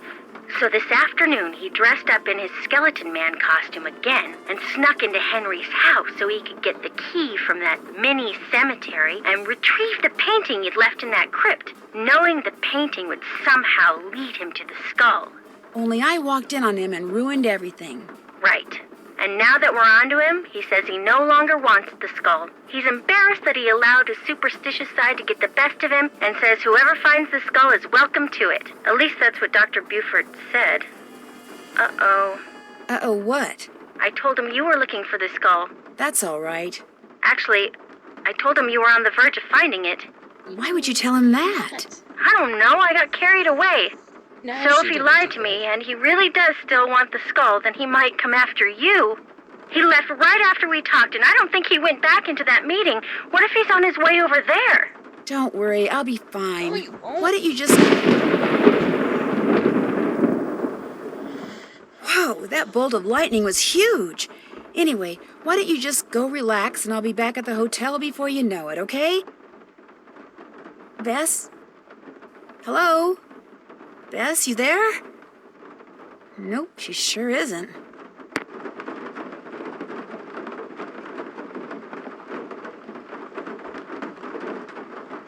We can't call anyone. All done. Jean Lafitte. Jean Lafitte.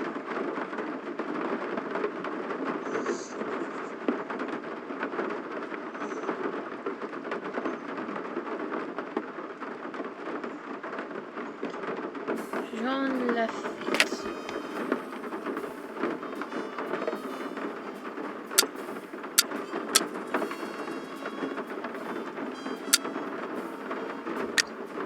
It's a little too soon for French.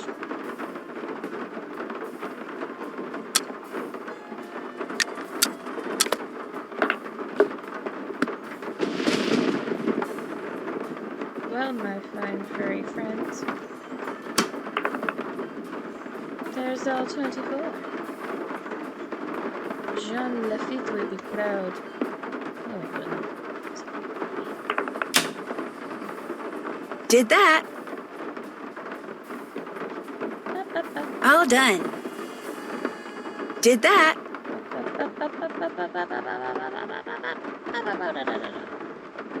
Okay.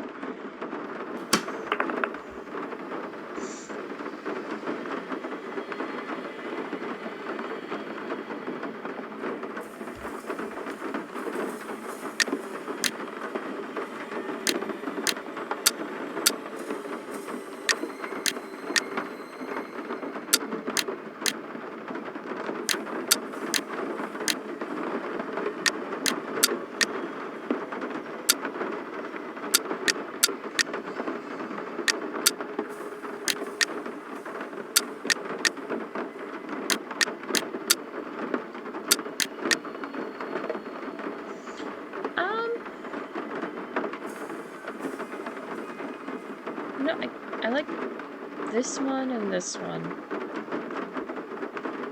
Which is odd, because red is not my favorite color. But they look the coolest.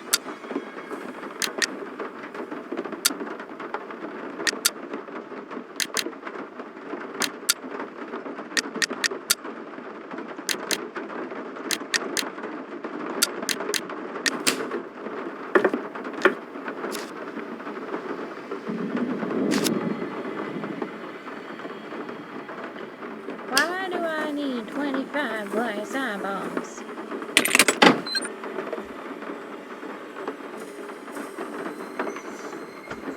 I'm sorry, Pa.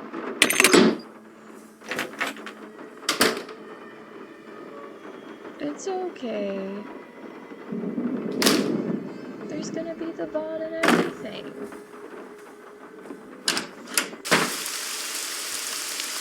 I know it's not the same. She's been at work, sadly.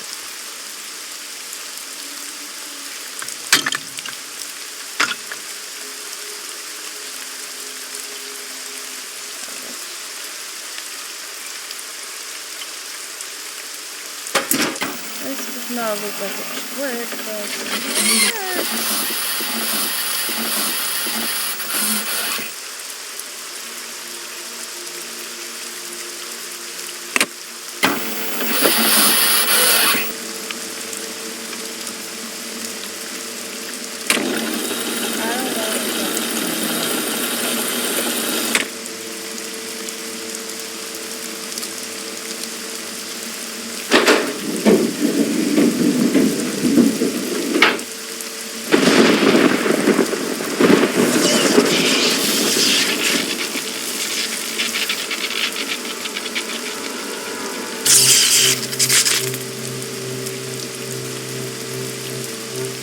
wow, we're really lucky it's thundering. So much thunder. We're so lucky.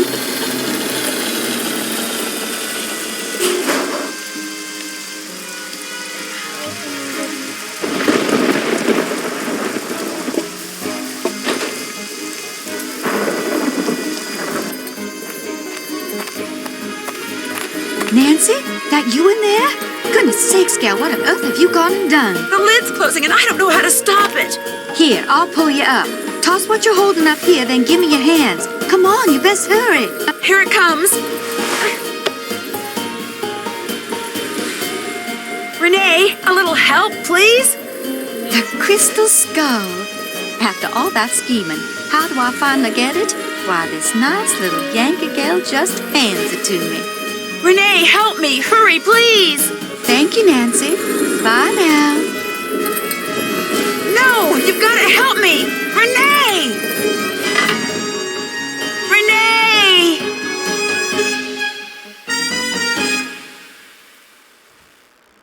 Okay. Oh, sweet.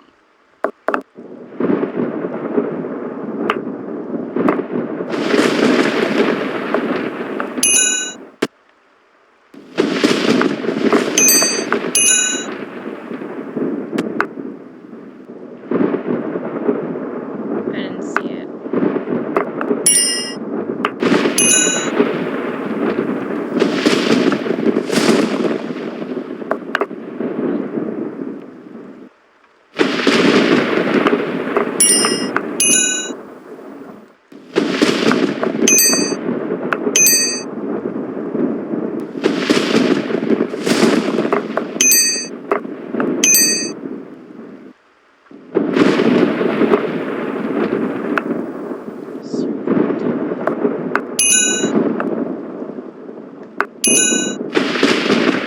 Music's timing is impeccable.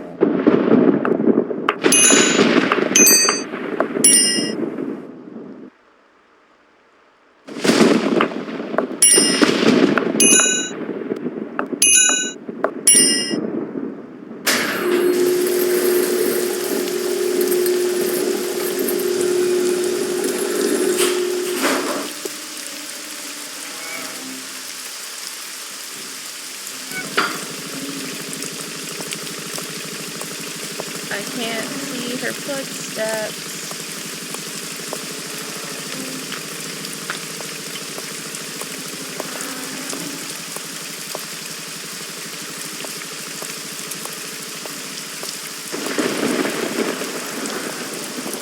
She's getting away, I love that.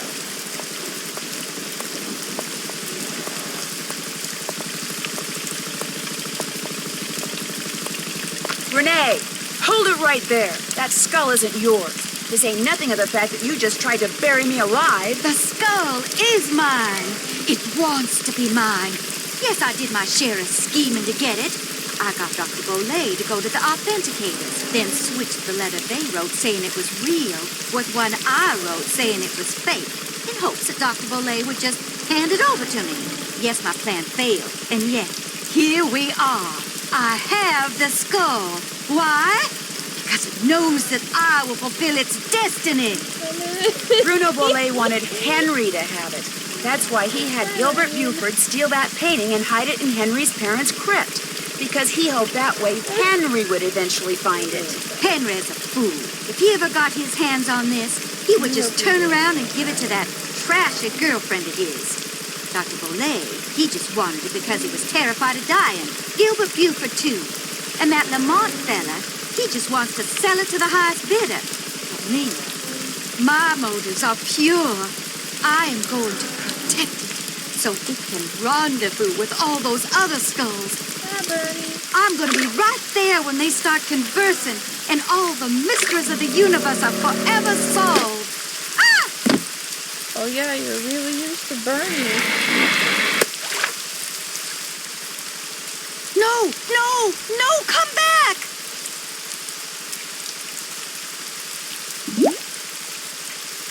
Renee burst into tears and sobbed as Bernie swam away with a crystal skull. It made me feel sorry for her for about 2 seconds. After all, while she may not have meant to cause Bruno's death, she certainly meant to cause mine when she left me sealed up in that crypt. It felt good to turn her over to the police. Later that night, Dr. Buford came over and It's apologized for truly knocking me out with that smoke bomb and for allowing himself to think, even for a moment, that Bruno's crystal skull was anything more than a pretty piece of quartz. Why wouldn't she To have make up thought for of his this? shameful behavior, he insisted on taking Bess and me on a grand tour of New Orleans. Seeing the city through the eyes of someone who loves it as much as Dr. Buford was truly special. He invited Henry too, but Henry that would be a declined. picture. He was still trying to process the fact that his great-uncle wanted him to have the skull. Henry always thought that to Bruno he was nothing more than an annoying family obligation, someone Bruno couldn't care less about. Yet Bruno's request of Dr. Buford, made with his dying breath, proved that he did care about Henry. Apparently, and unfortunately for Henry, Bruno was the type of man who just couldn't bring himself to say such things out loud. As for Lamont, when he heard what happened, he closed his shop, bought enough marshmallows to fill a swamp boat, and has been scouring the bayous ever since, kicking every log he comes to in hopes of finding Bernie and the crystal skull inside him. But Bernie has yet to turn up. Maybe the skull didn't agree with him. Maybe swallowing it caused him to stop associating the sound of a kicked log with yummy sweet things. In any case, the Whisperer has disappeared, lost to the world once again, which is totally fine by me. Oh shit.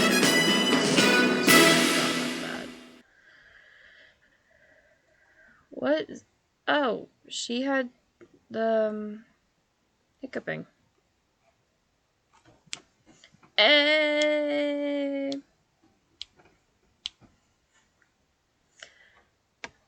I didn't eat enough gumballs. I didn't chat everyone up. I didn't spend enough time with the dummy, and I didn't find any eggs. That's fine. I'm fine. Talk about a detective's dream come true. The Italian police called me personally and requested that I travel to Italy and help them stake out a suspected thief in Venice.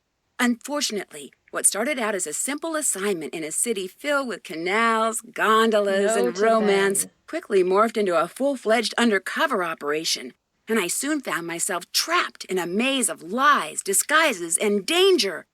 Help me find my way out by joining me in my next adventure, Phantom of Venice. I will happily say no to it. But I know I have to replay it, which will be like the 3rd or 4th time. Oh, that's not bad. Slowly Crystal.